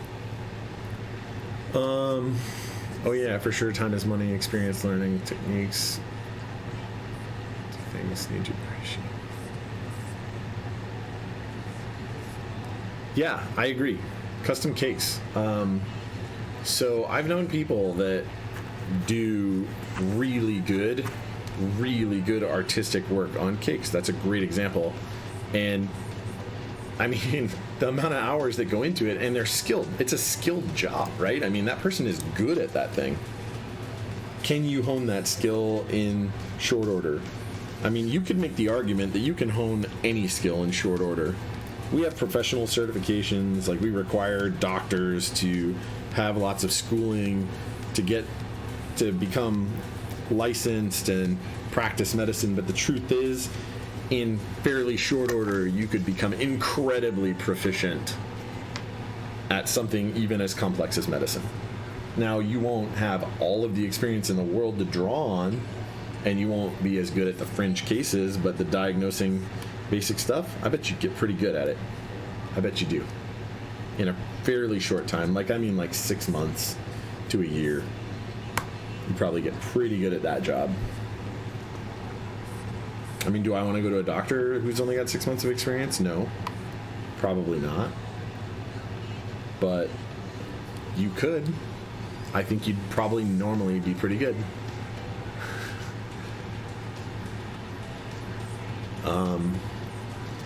Pick up a Raspberry Pi, hobby addiction, you can get lots of practice soldering. Oh yeah, there's no doubt about that. Tons and tons of experience soldering.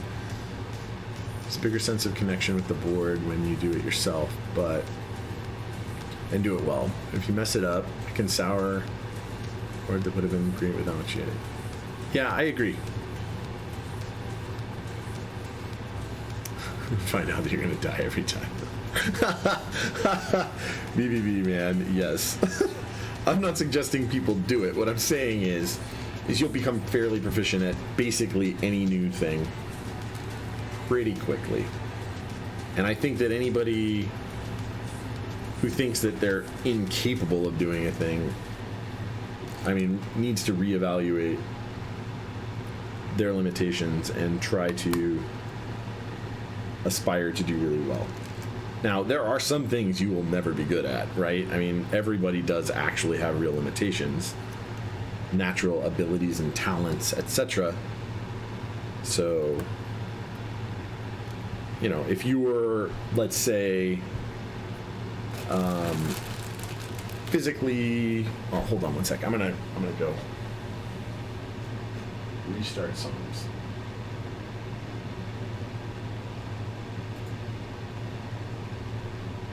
Okay, hold on.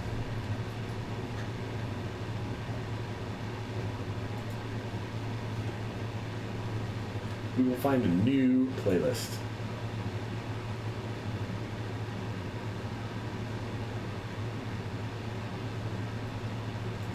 Let's try energetic, and if it sucks, oh no, it says wedding and reception energetic. We're not doing that.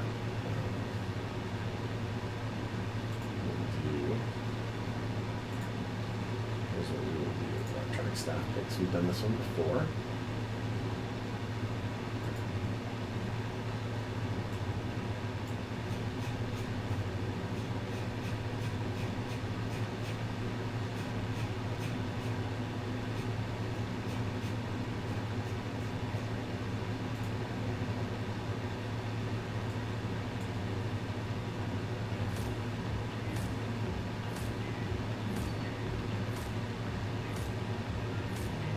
Okay, hopefully that's good. So, it was nice to know you all. Give me my cubes.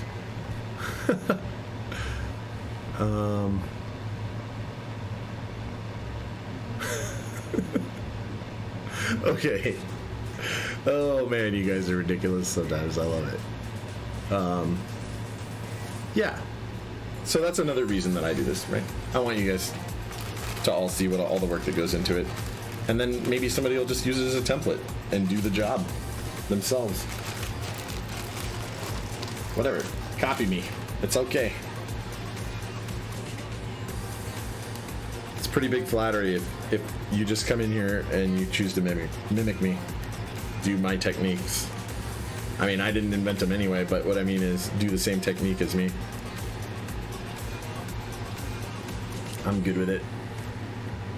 Bubonic tennis elbow. It's a hell of a thing. Nice.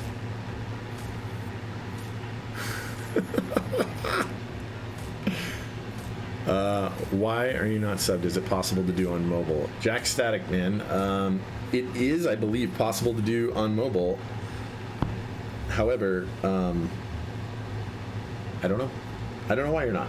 But you are more than welcome to sub. I always appreciate new subs. And subs. And my returning subs, of course.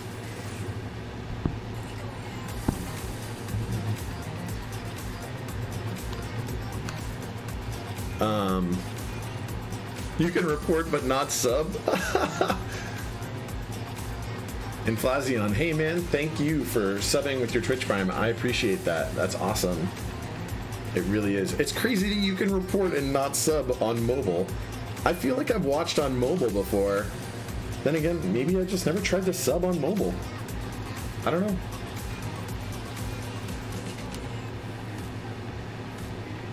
I do not know for sure.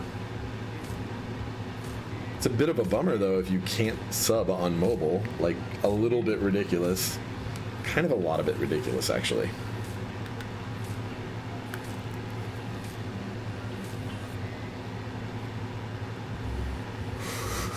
Yeah, please don't report. I try to be a nice guy.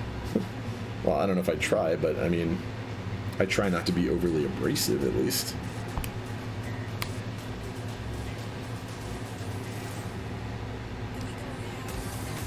I mean, shoot, I even mark my stream as adult content. Because I cuss sometimes. And because I use foul language occasionally, and I don't want people's kids being exposed to that. And I mean, not that, you know, saying it's got adult content has ever stopped like a 12 or 13-year-old from looking at something on the internet and claiming they aren't, but I mean, that's the best I can do. Hi, Miri. Oh, BBB. Blocked and reported toxic AF. I think I'm not that toxic. I try not to be.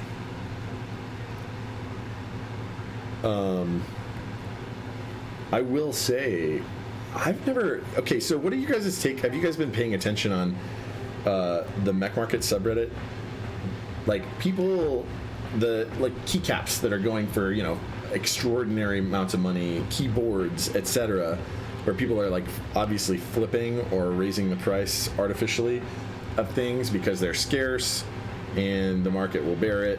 I mean, I guess maybe that's not artificial scarcity at that point, but I think you know what I mean, right? What do you guys think of what's going on, man? I see, like, a lot of comments, and they posted rules, right? They posted rules specifically saying, hey,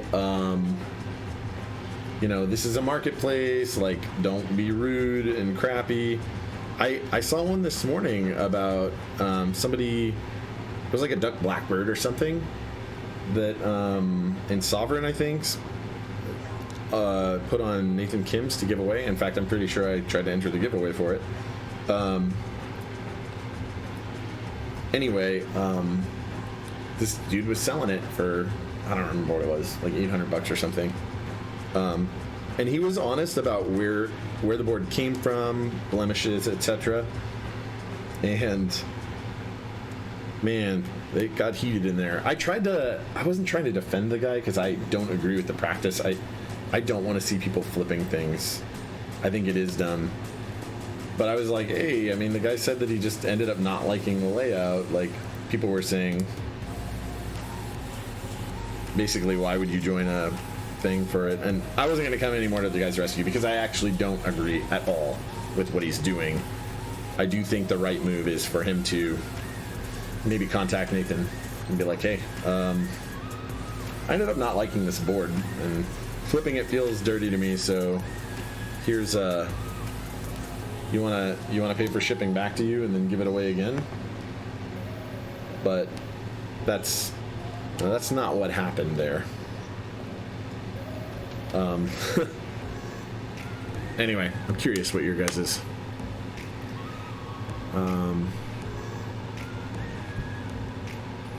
There's this one thing Gordon Ramsay does. What punishments are there? Punishments on Mech Market? Are you asking what punishments are there on Mech Market? So if you're if you're inappropriate on Mech Market, the mods could decide to ban you. And they laid out what the actual punishments would be. You did that strong language with that link, so careful. Oof, dude. I don't know if I want to watch that right here, right now. You know what? I'm going to open it, though, because... Alright, hold on. Hold on. We're going to pause this. We're going to mute this. We're going to silence this, and we're going to listen to it together.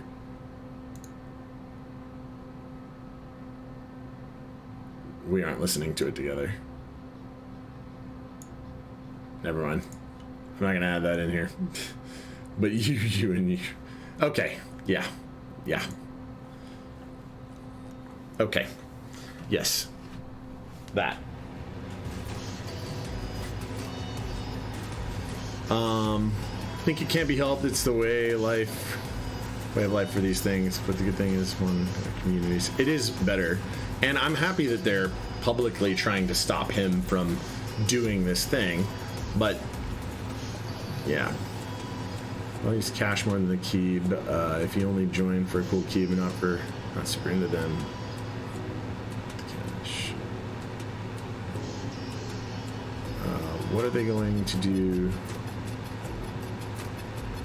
They're not going to do anything, man. They're not going to do anything.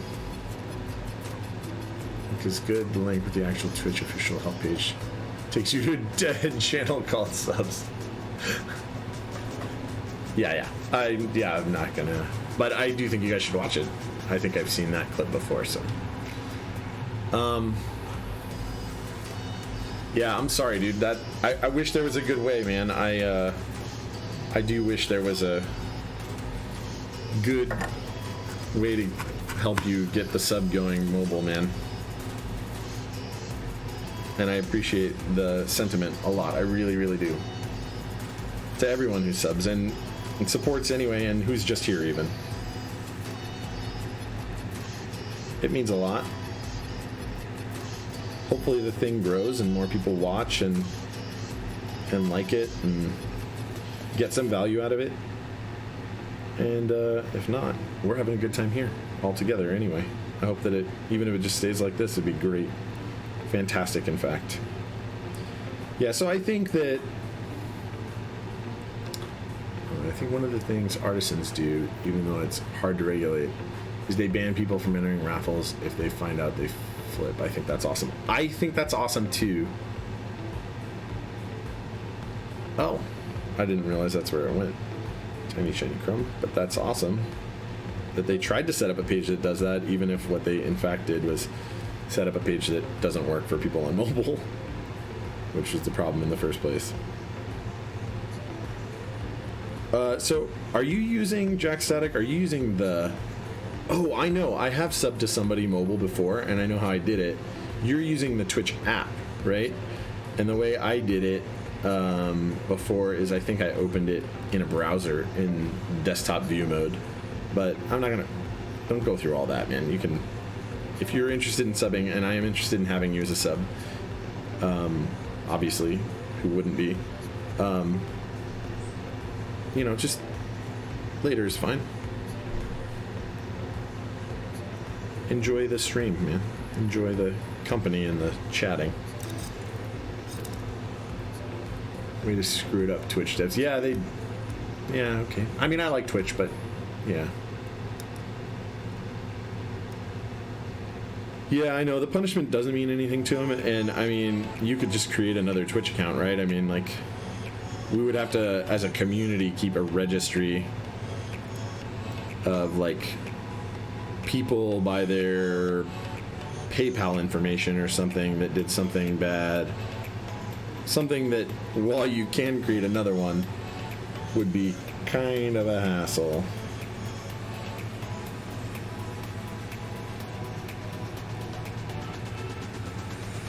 Is switch hitter still up? It is. We're getting rid of that. Sorry, guys and girls. Yeah, I think that's cool, and I think that banning people like that at some level is totally possible. I think there's other things you can do, like make a thing only open to regulars, because some of the bots allow for that kind of thing.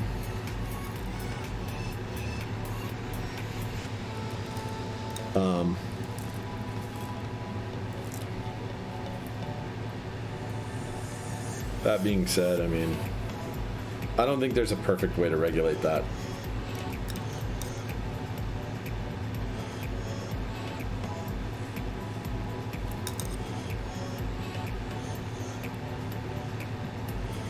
I think you try your best,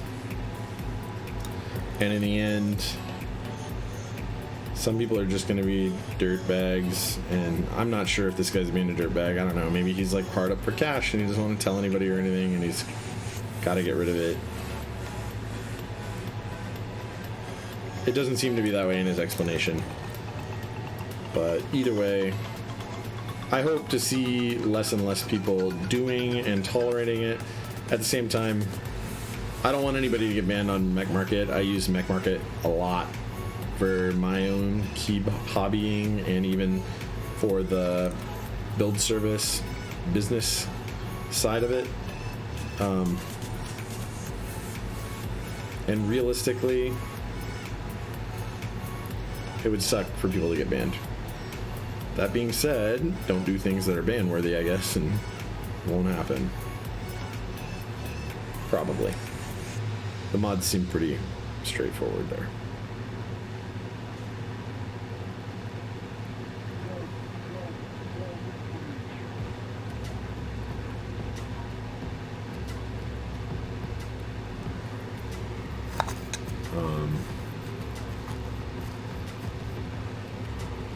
That's true. More greedy people will show up.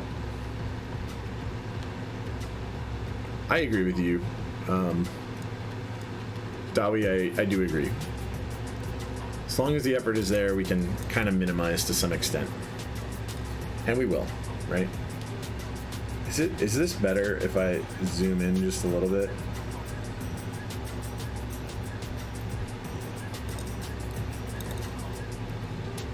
I don't know if it is or not, but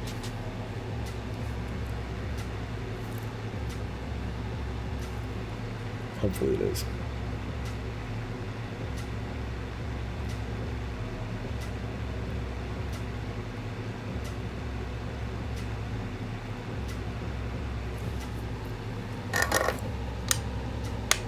Not even greedy wants 1,500 more.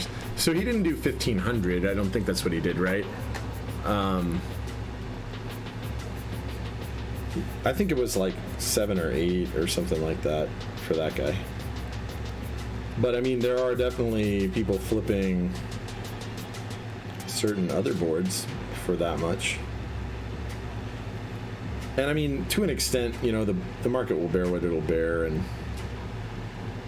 I'll give an example. I've seen people post things for a reasonable price and then allow offers to trickle in and take a higher offer, which I think is totally reasonable, right? I mean, if you're like, this isn't first come, first serve, I'm doing it this way. I mean, you're not supposed to run auctions on there, and that's not really what that is. If you're like, this is how much I'm trying to get out of it, and then people are like, well, I'll offer you this much, or whatever. That's reasonable. And then that way you're also not necessarily, like, exposing the market to, like, I sold the board for this much. And I think to some extent intent matters, right? I mean, if you're trying to flip the board and it's obvious, like, that's kind of a jerk move.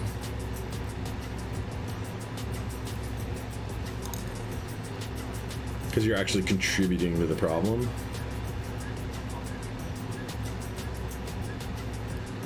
Like, anybody who bought Serica thinking it was an investment, I mean, I don't know. I guess, like, I wish I had your investment talent.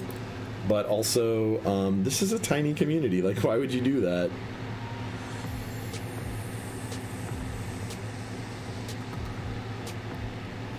I don't know. It's good that our community is small enough that intent still matters, right? That we care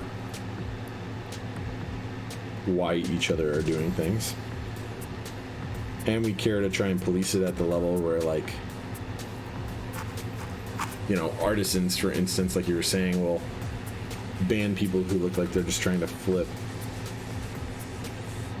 But I mean, even that's like a little bit of a slippery slope. I mean,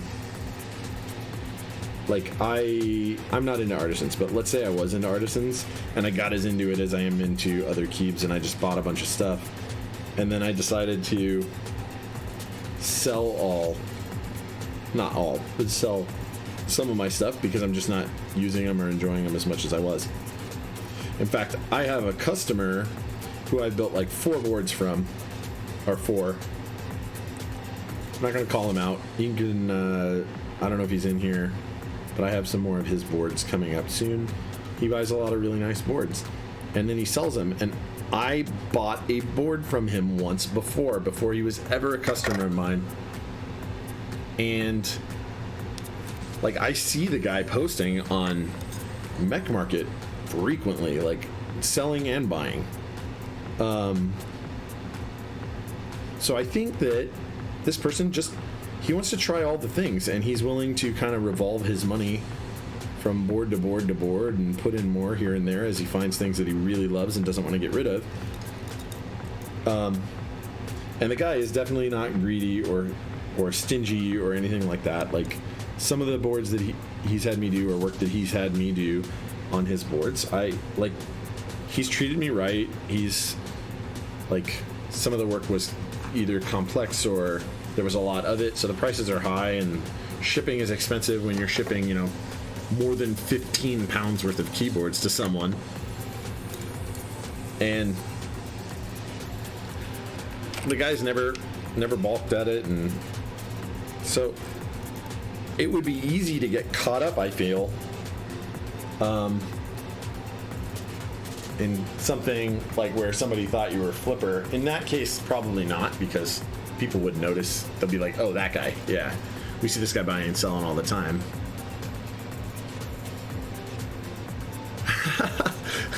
Just sell Serica, not at flip price. Nice, dude. Yeah, too lazy to ship. Shipping, I understand where you're at with the shipping thing. Right up until you start running a business, and then you do it all the time.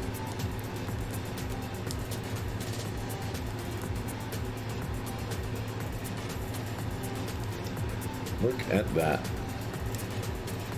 And then 2 of these aren't going to work because they're not programmed. But we can verify that they do other things. I think it's this one, right?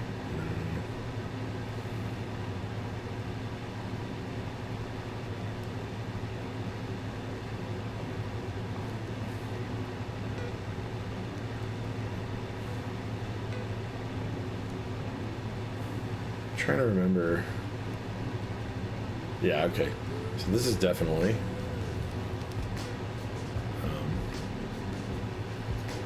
a function layer. And I remember the other DZ60 that I worked with. Oh, like that went into DFU mode or whatever, I think. Yeah, whatever. Not DFU mode, but it went into a different programmability mode. Yeah. Obviously, it put it into another mode, so it's a functional key. So this is good, man. Anyway, as far as shipping is concerned, man, it's pretty easy, but I do understand. And if you buy a lot of Keeb stuff, you probably have a ton of boxes laying around. Like a ton.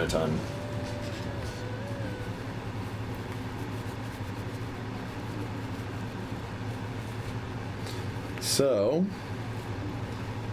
Dawi, hey man, look at this. Look at this fanciness. Looking good. Test's good. Don't box shame me. I'm not box shaming you. I end up with a ton of boxes too, man. Like way more boxes than you probably can imagine. Just an insane amount of cardboard. Insane amounts. Like stupidly large amounts of cardboard. Stupid. Thanks, man. So it's all standard ANSI, like we discussed, with the stepped caps. I don't remember what caps you are using. Or did you know? I'm trying to remember. Let me know. If I have that set, I'll put it on here right now. That's right, laser. Funny enough, I don't own laser. I thought about buying it the other day. And they're running it in SA right now, right? On drop.com, not mass drop, right? New name. I have somebody's laser. I'm not going to put it on your board, but because it's another customer's. But that's awesome. Laser will look really good on this. Wait, what? Not a fan of SA, yeah. Is that what people have been memeing about? I don't know, man. I haven't been watching all the memes. Yeah, yeah, of course. You don't have the SA one. It hasn't sold yet. So yeah, man. We got some lubed Tealios. Boom, boom, boom. Lube stabs. It's all kinds of good right here. And we are going to... We're going to apply these bump-ons before we do pretty much anything else. But let me take care of this soldering iron before we do that. Always tin the tip of your soldering iron. Leave it in good condition.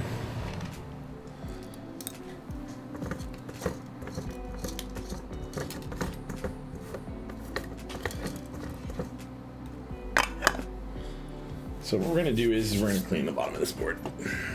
So paper towels, isopropyl alcohol, 99% tech grade. Careful when you apply anything as a solvent to a plastic material. Always know how that material will react. No acetone on ABS, boys. Be especially careful with your keycaps is what I'm saying, especially if you got GMK stuff. Or any of the major brands. I mean, really, like any of the big boys could be doing ABS stuff. Probably are. I mean, most of them are.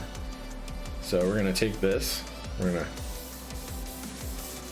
it's not gonna dry perfect. It's not gonna dry as clear as all that when it dries. So you can watch it as it dries up.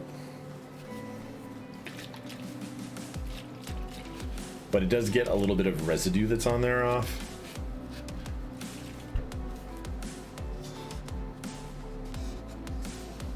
Denture tabs? Yeah, denture tabs are great. So there's like a little black inconsistency right there. And that is something embedded, like from the machining process, I think.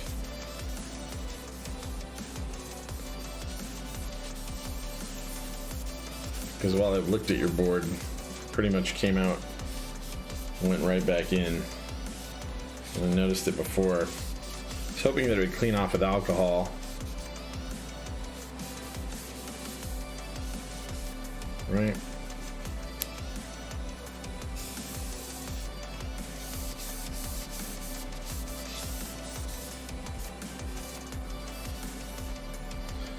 Yep, that's still on there. Whatever was on the back here is cleaned off. That guy right there.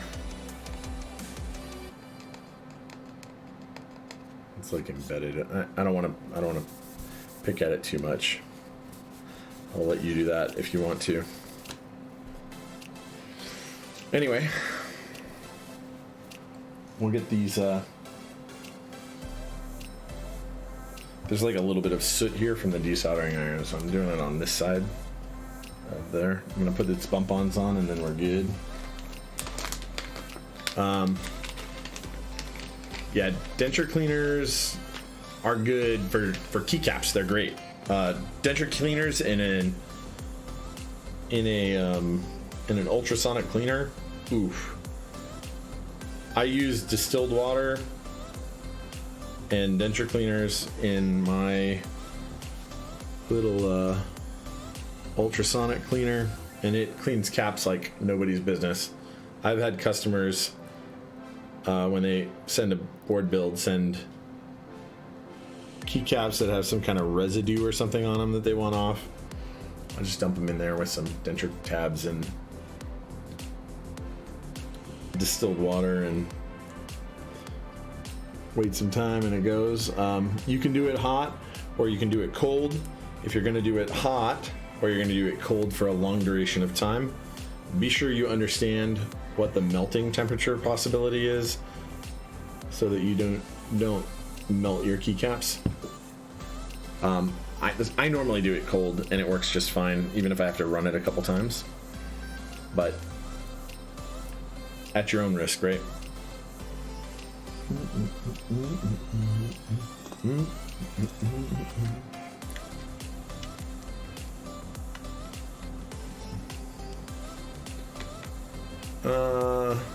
I think you could do it, but you probably need to wait a little while, and you might want to use some other soap too. If you're gonna do it, like do it twice, right? So soak them in soapy denture tabby water and stir it frequently. Like, you know, leave them soaking and then for a little while, then stir them, then leave them soaking, then stir them, then soak them. And by soap, I mean like mild soap, like dish soap or something. And then,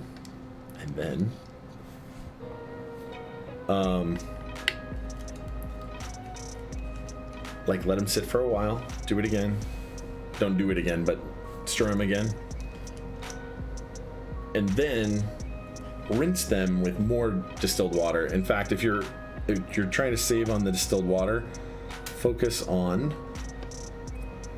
what is this nonsense? Go in there. There we go. It's like that USB-C connector didn't want to like go in on the back side of the board. It's in there now, that's good, but didn't want to.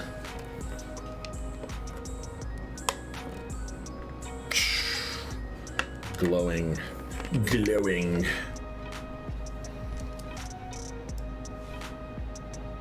Anyway, yeah, so soak them. Then when you're done with all that, you think they're done, rinse them with more DI water, or distilled water in this case probably, which would be better. Less impurity. And then I put mine, I lay out like a microfiber cloth, and then I spread all the caps out on it, and I'll fold them up. The microfiber cloth, I use like big ones, and then I'll just kind of roll the keycaps back in there to try and break any loose water in there gently. Don't like, you know, smack them on stuff. You don't want to bust up your keycaps. And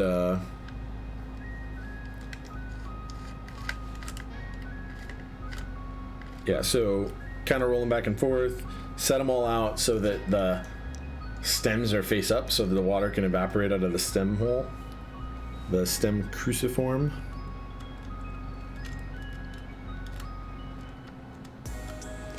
And, you know, let them sit for like, I let them sit overnight usually, but it's really dry where I'm at, so things dry out real quick. And then done. I mean, I do the ultrasonic clean, so I don't let them sit for inordinate amounts of time in the water. I think that's really one of the only ways, that and occasional stirring, that you're going to get yours extra special clean.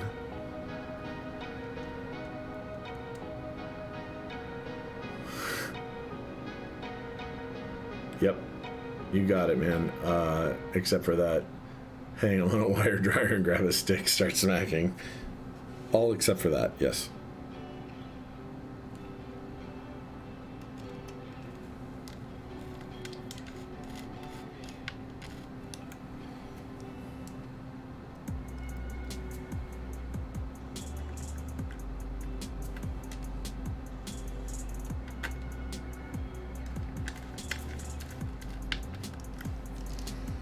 Let's try and center this.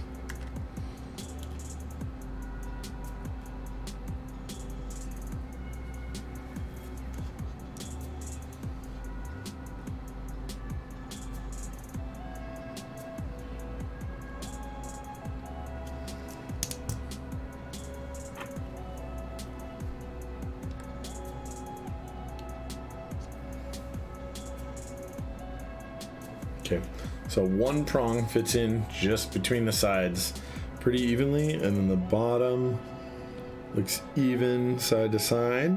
We're trying to center it right.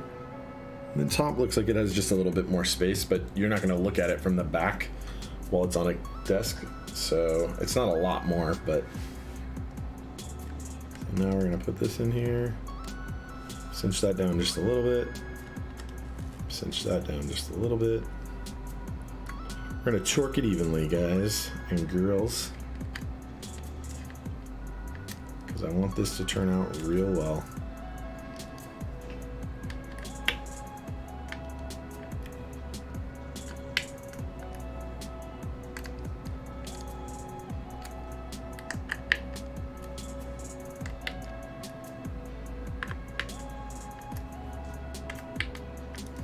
Okay, that's that, man. All right, so now what do we want to throw on this? All keycaps come with JTK trays from now on. JTK trays are nice. GMK trays are nice, I think. I like them. A lot of people don't. So JTK, GMK. Some of those SA ones, I think that, was it KP Republic had, were really nice. So what do we want to put Modern Dolch on here? I haven't put Modern Dolch on anything, and I really want to see what it looks like. So do you guys want Modern Dolch, or do you want one of my other sets? I mean, you guys kind of know what some of my sets are. Some of you do. I don't have all the sets in the world, although I've ordered a ton. I did get Modern Dolch. Do you guys want to see what it looks like on here, even with the glow? Yeah, okay, good. Yeah, we'll do that. I'm not even gonna, it's not even a vote. We're just doing it. One person was like, yeah, I want it too, and I really want it, so. With the teal and the red underglow, or with the red and the red underglow, or change the color. I'm not gonna change the colors all up. He can program whatever colors he wants.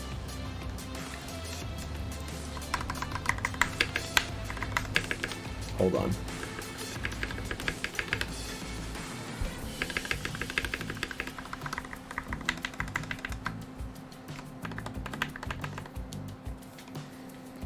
Super good.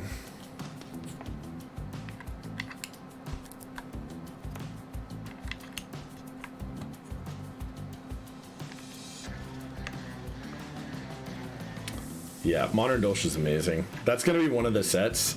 I mean, there's going to be extras, right? But this is going to be one of the sets that people are like, oh my god, I'm going to flip it for $1 bajillion later. Which is dumb. But unfortunately, it is the thing it is.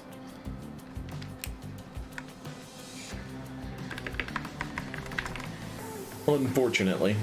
Oh, I put that enter on. That's bad. We're not doing that. We'll remove that in a moment.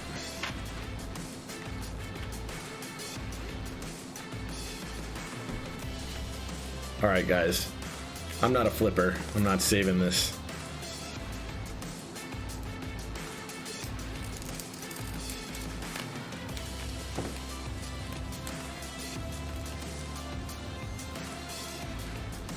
If I ever become...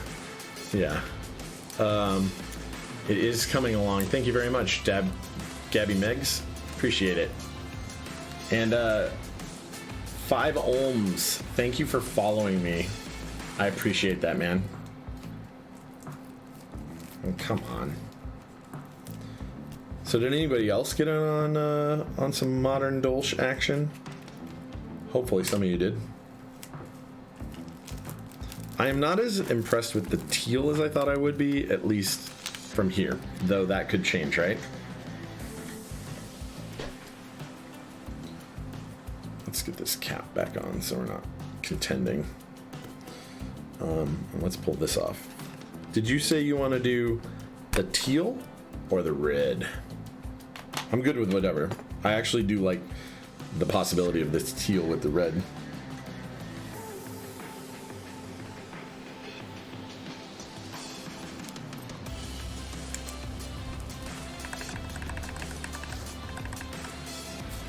That's what I'm looking for.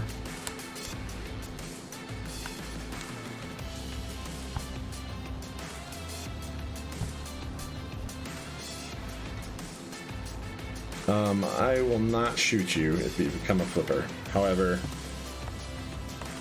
I will let you know that it's a jerk move. And you should stop. I actually have a feeling that with no light, the acrylic tofu case with Modern Dolch on it will look amazing. Because Modern Dolch.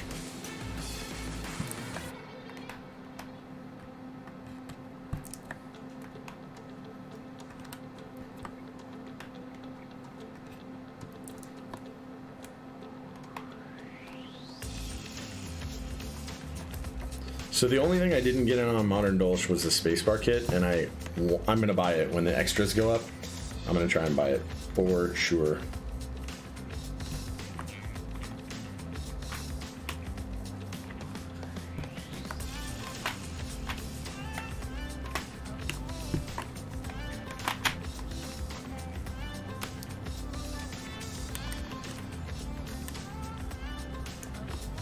I'll let you guys pick the colors. Think about it. Yeah, it's only 2 keycaps. You're right.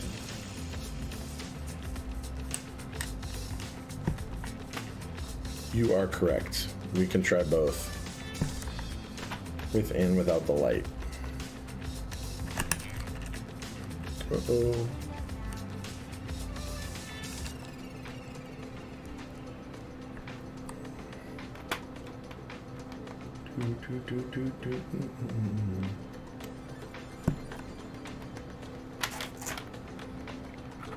I want to grab 2, but it's like 2 at a time like this, but it's sitting on the edge of the desk and I don't want it to fall off.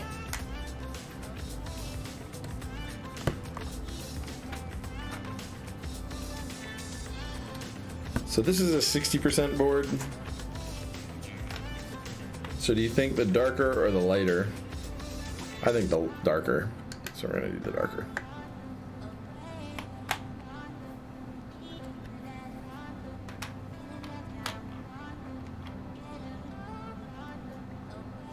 Teal inside and out, or teal inside, red outside. I don't know. I'm not gonna mess with his colors too much. I mean, I could, I guess. We could modify it. It is QMK. So it's like not difficult to do pretty much anything you want. I have a feeling we're gonna do teal keycaps and red lights, and it's gonna be pretty cool.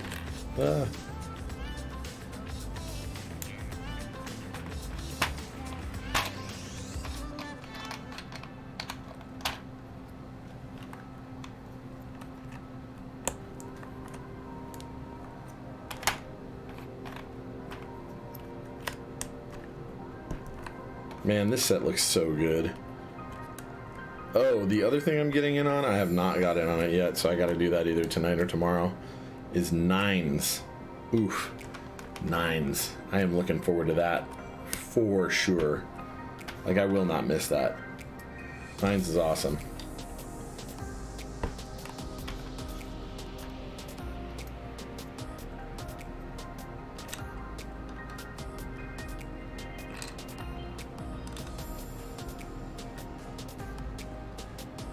Teal both. They do have Tealios. It's true, they do have Tealios. Would kind of match. Not that you can see the Tealio stems or anything while keycaps are on there, but it does pay some homage to it.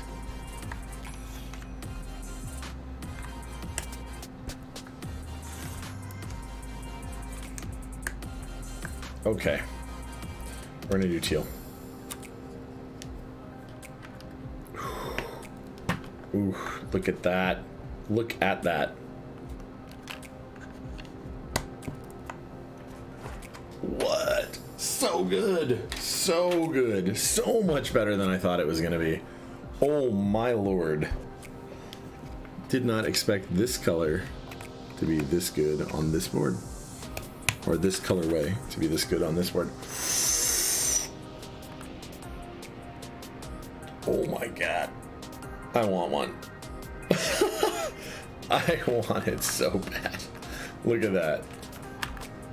I don't even know if we need to mess with it. I gotta be real here, guys. This is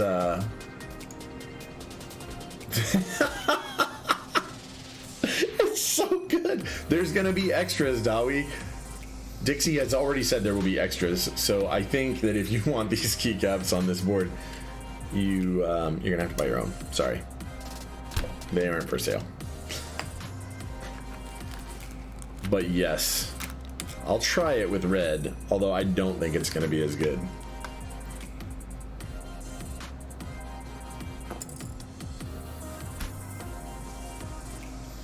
It's good, but it isn't as good. The teal is, man, it is something else.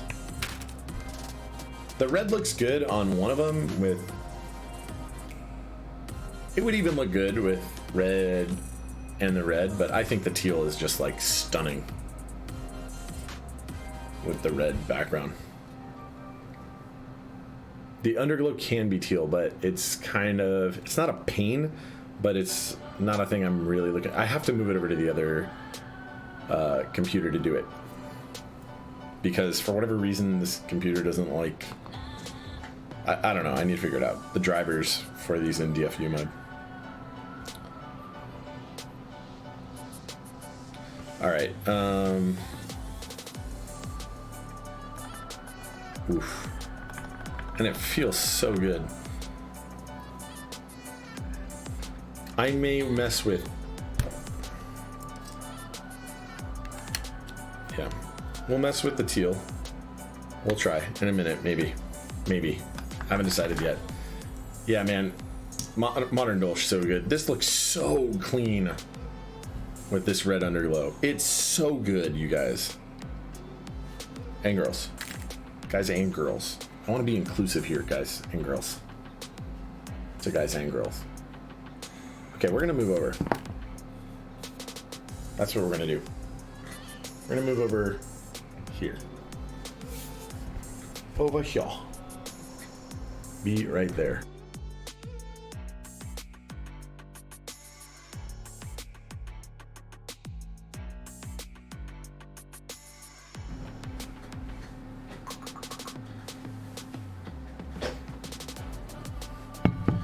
So,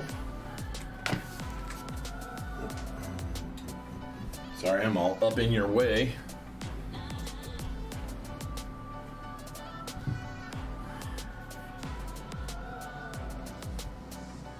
That's amazing. That is amazing.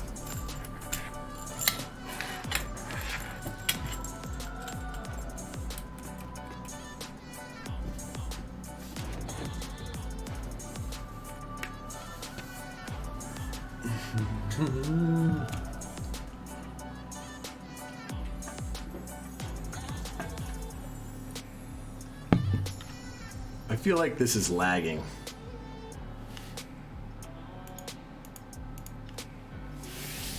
Is that lagging, you guys?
Is it here? Let's see. Can you guys hear me just fine? Shoot, guys, I'm so sorry. That's terrible.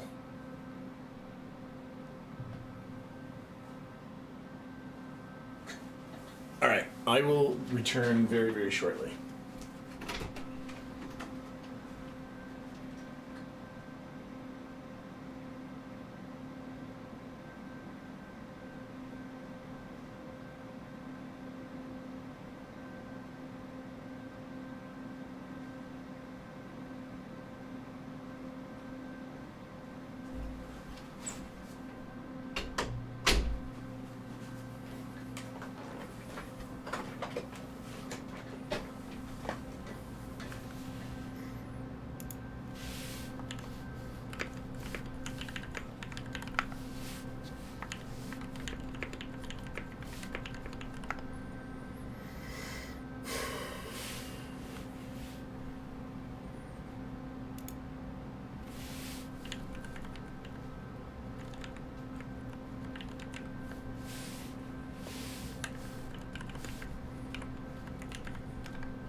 Sorry, guys.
Are we back? Can you guys see me? Huh? No, I'm...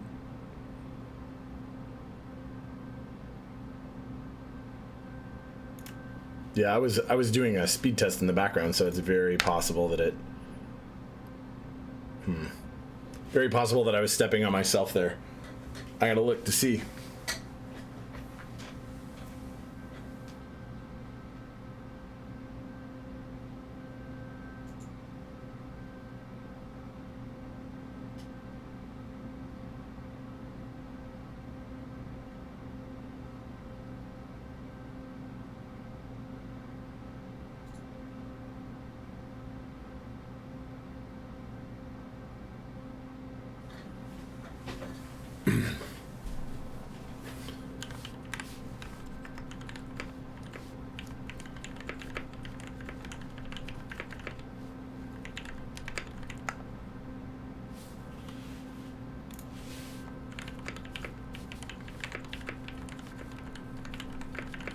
Hey, sorry that all of you guys are...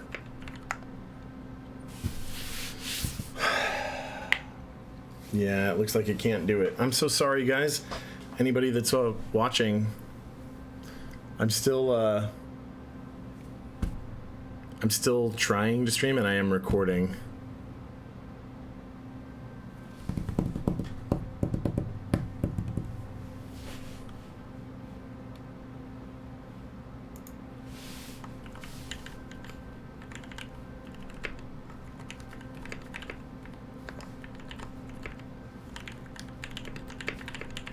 So everybody watch the VOD on YouTube for the end.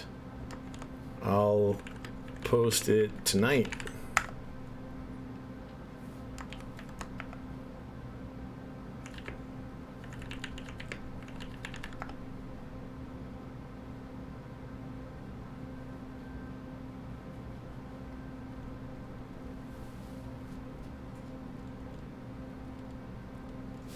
Yeah.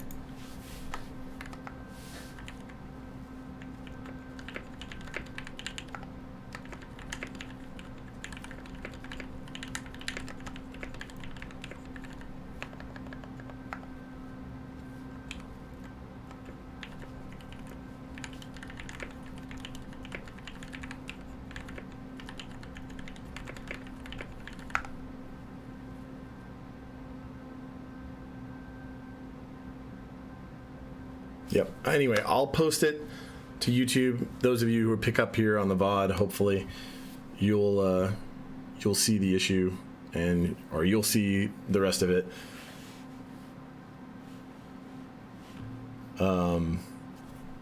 I'll continue on here. So I'm just letting everybody know.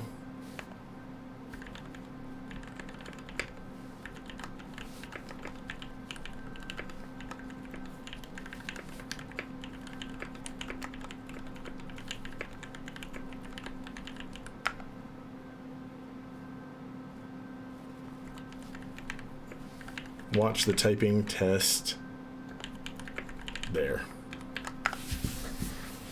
Anyway, so for those of you still watching here, or who continue on watching here, I'm going to do this. I'm going to pull this guy up, and I'm going to do some 10 fast fingers.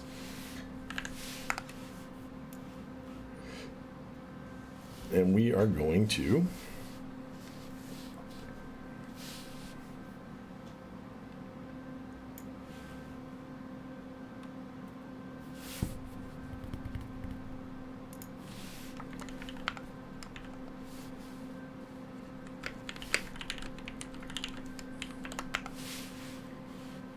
So anyway, we're gonna do a typing test, and we're gonna call it, because this thing is beautiful as is, and I know what they're saying about changing the colors, but I don't want to reprogram it. I think it looks beautiful the way it is, and we'll do our typing test, and we'll be out. Okay, so redo. Okay, so.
That was bad, guys. I made some crazy mistakes in there that just way slowed me down.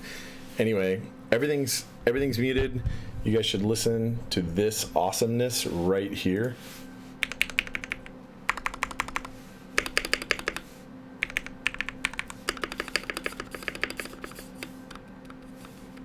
There's like no rattle.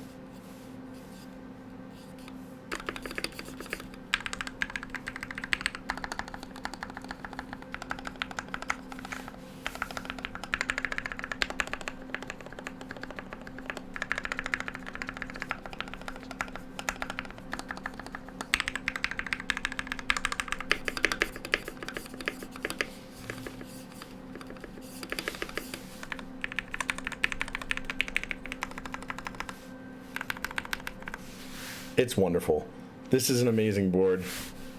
I totally want one now. This is the second one of these I've built. 2 of these boards, and it is stellar. I don't know what to say.